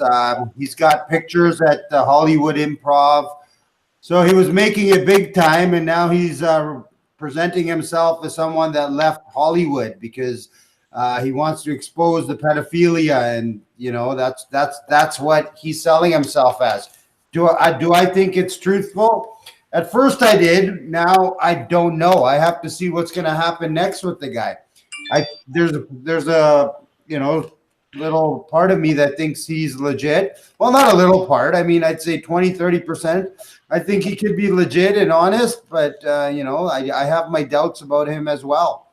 Well, I got to be honest. Like I've heard the guy speak, and you can't make half that shit up. Like a lot of that stuff is like pretty much what was probably pouring through my mind as I was awakening through the process. So I do believe he's genuinely going through the awakening process. Like he said he was. Maybe he woke up a little earlier than he said, but the point is he was kind of spewing out his rationale for that logic. Now, like what you said, he doesn't even know he could be working for that side. I mean, right? The fact that he's not being ostracized on the mainstream news, that they're not coming down on him in any other avenue or outlet, and they're not trying to discredit him, is kind of strange. And it is kind of strange how he's just kind of floating under the radar, like kind of untouched right now. Yeah. Little bizarre. So whether he realizes it or not, he probably is being sort of like coddled in that direction, just to guarantee that he makes it, in one piece. I think they want him to develop his character, but yeah, I mean, I don't understand why they do this, but with them, it's like a game of chess. Like sometimes you got to sacrifice the rook. Sometimes you gotta make yourself look bad to make yourself come out in the end. So I don't understand. But There's Yeah, something. Go He's ahead. got six. I'm sorry, Marilyn. Let me real quick. He's got 6,000 people watching him every night, and he's exposing George Lucas and Steven Spielberg as pedophiles and all this other crazy stuff. That they would definitely have a hit squad out on him. You know what I mean? Like, no come backlash, on. no publicity backlash. Nothing.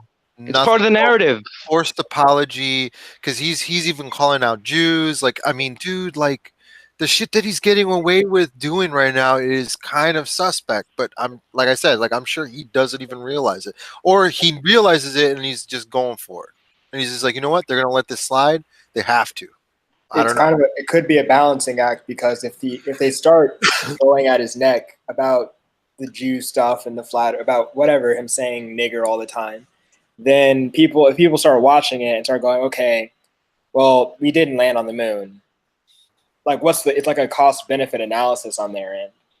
Because like the reason I found out about Trump is because everyone was saying that he was a bad dude. So I'm like, okay, I want to see what this bad dude's saying. And I was like, oh, well, he's not saying what they told me he's saying. The reason I found out about the alt-right and then the Holo hoax and then every other conspiracy was because they were blasting the alt-right on the media all the time. They don't want to draw attention to this guy. Yeah, that's So- balancing. So I said this before about the flat earth community, because there was a lot of, well, that guy's a shill, So I made this statement that you got to be very careful, even in our own community, about talking heads. You know, there's some people who just make videos. They come on and they just give a talk. And I've even asked these people on their wall, you know, how come you don't video you talking to, you know, giving a flat earth witness to somebody? Oh, well, they don't want to get on camera. Well, that's baloney. You know, you're just a talking head, and I am not interested in that. I want to see action. I want to see original content. I want to see, you know, so we got to be careful about these talking heads. There's a lot of them. And this Owen Benjamin, I've never seen him out there on the streets flat smacking, you know, or whatever. So if he's just going to be a talking head, I'm really not interested, you know? No, Marilyn, he's just a comedian, and he just recently got flat smacked and found out that, holy crap, this flat earth thing is actually real. And it happened live on his show, and people have just been following him down his own little rabbit hole. And he's a comedian. He's an actor. He's a Hollywood actor. Seriously. Like, you're right. You're absolutely right. We need to stop focusing so much of our attention on these talking heads, like you said, and focus on what are we going to do ourselves. Yeah. Yeah. Or if he does something great, hey, well, good. Bravo. But we still got to do what we got to do. True. I mean, there ain't going to be anybody that's going to make, I don't know. I don't think there's going to be anybody that's going to make flat earth credible in the general public eyes. Right. So, you know, it's pretty much business as usual for us. Like we're going to just keep plugging away and doing what we're doing. You know, yeah. Who was that guy? Logan, whatever. Logan Paul. Yeah. So he came out, but then he said he was going to put out a documentary at the end of January, and he never did that. So I don't know. I'm not following him.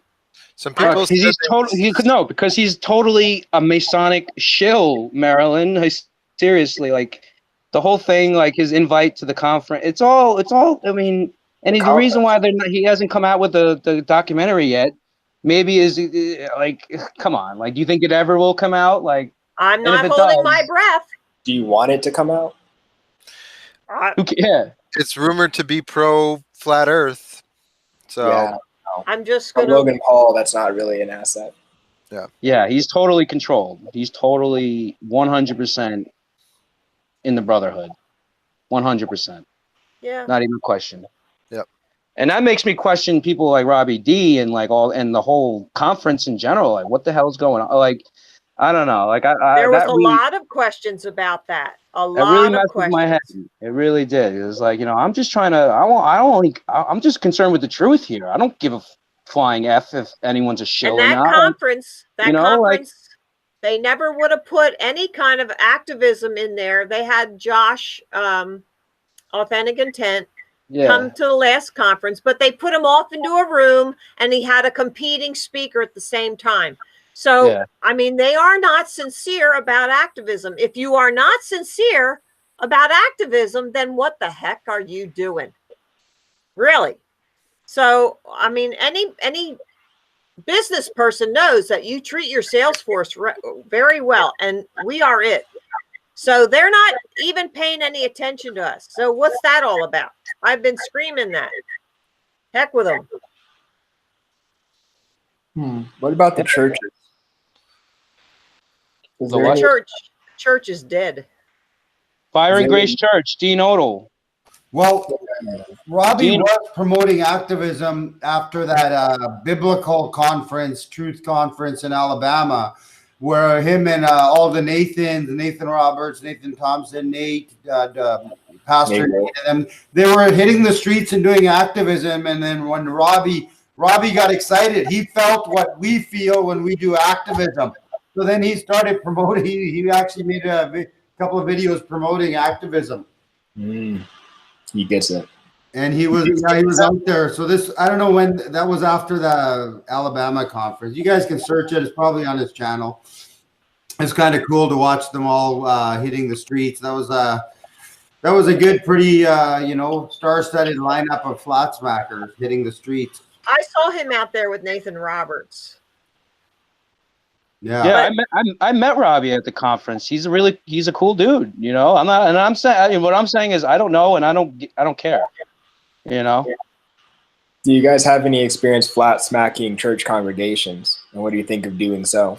And I was squeezed out of 2 churches for bringing up flat Earth.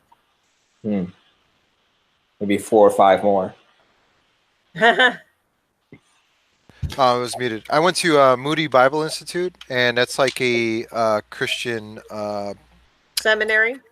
School. So yeah, I went there, and we flat smacked, and we ended up drawing a crowd and actually talking to a good amount of students there. And then there actually was a student who is part of a flat Earth club there that actually came out and hung with us, and we basically we're all there together flat smacking. It was pretty amazing. Yeah, Great. so that was the place to be. Like we got to go back. You know, there was the most open-minded kids I've ever encountered in my life. Like it was amazing. So yeah. I wonder if they will get their diplomas. Oh man, there were so many teachers just shaking their heads. No. Yeah. But the kids were hip. I would love to stand outside churches with my banner one day on a Sunday, and with somebody else, somebody who knows the Bible. I mean, I'd like to try it out. I think it might be fun. Oh yeah, absolutely. I just found this Jewish study Bible at this Christian bookstore today where I was flat smacking the owner, and it says literally, "Let there be a dome in the middle of the water." It says, every time it says firmament, it just says dome. In the Jewish thing. Yes. Which really makes me confused, because I want to go to the Chabad by ASU, their little Jew house, and be like, so do you guys know the earth is flat? Is this like, what is the deal with you guys? Do you guys know or not? Like, what's the game? Tell me, Jews. Tell me. Josh, Authentic Intent was in the park, and there was this Jewish guy with a yarmulke and his kids, and Josh said something to him, and the Jewish guy back says, "They know, they all know." Like, yeah. This is. That's funny. I have mixed feelings about that. So I got these 2 books. I got I'm sure you've seen this one. You know, is the Bible from Heaven? Is the Earth a Globe? Yes. This one's pretty awesome. And then Terra Firma, also another one. It's good, like scriptures and flat Earth together. So, like if you're going to talk to somebody who's into scripture and stuff like that, these are definitely good books. They make good citations of different chapters in the Bible, both of them. So definitely worth a read. I glance and I use them, like I'll pull them out when I'm like flat smacking and stuff. So very tight. Yeah. Well, yeah. I just wanted to add, I'm sorry. I just want to add something real quick to what Boxer was saying, that Nathan Roberts' copy of The Doctrine of the Shape of the Earth, that is a great book to kind of flat smack your pastor with. It's good. I browsed through it. Yeah, I'm going to be putting it in his mailbox. Yeah, I need to just pick it up. Yeah. You need to stand there and turn the pages for him. Yeah. They won't do it. I don't understand that. To this day, I don't understand that. They're not seeking truth. All they want is to keep those people in those seats every Sunday. So they pass the plate and somebody's there to put money in it. Yeah, and the Jews definitely know it's flat. Oh. Absolutely. Oh yeah, absolutely. They won't tell you. They'll just keep walking and ignore you like you don't even exist. Yeah. That's what the Hasidic ones do in Brooklyn, in New York, when you walk past them. Oh, the ones with the temple hair? The curly curls on the side, yeah. Yeah, yeah. I identify. I mean, I identify as a Jew, so it makes the conversation, makes it easier to be a little more direct with them. And you identify as a Jew? Like, come on now, guys, seriously. What? He's the real Jew. Moon landing, right? Sometimes people conspire and lie, and they'll say conspiracy. Like, well, sometimes people engage in organized lying. About our book, the Talmud, right? And then they go, yeah, okay. So anyway, it's just the moon landing is just so much of a brand conspiracy. And it's like, how could they all be lying to my face? Like, do they think that I'm pretending not to know? I don't understand. It's all a very weird experience dealing with the 13th tribe. Wow. They know. They do. Oh, they know. No doubt. They get it. They get it. Yeah. I think that's probably even where they get their, yeah, that's where all that comes from. That's where they know. They've always known. So this was really awesome, guys. It was all very awesome. And I think we need to do this like every couple of weeks or something. And right, Mac? That's what we talked about. Yeah, we were going to try to do it every 2 weeks. Life gets in the way. We get busy, but that's good. Well, we should do it every 2 to 3 weeks or every 2 weeks. Yeah. Yeah. Boxer and Timothy, like that's why you guys are on the Hangouts chat. So, yeah, man, like whenever we're doing these, you're automatically invited. So, okay. Yep. Yeah. You're in there now. So you'll see our chat. We communicate through that. And you can post messages there. We do that, every once in a while, post something. Yeah. Awesome. Oh, real quick, I just wanted to end with people need to look into the connection between the Roman Catholic Church and Islam. Not a lot of people know about that.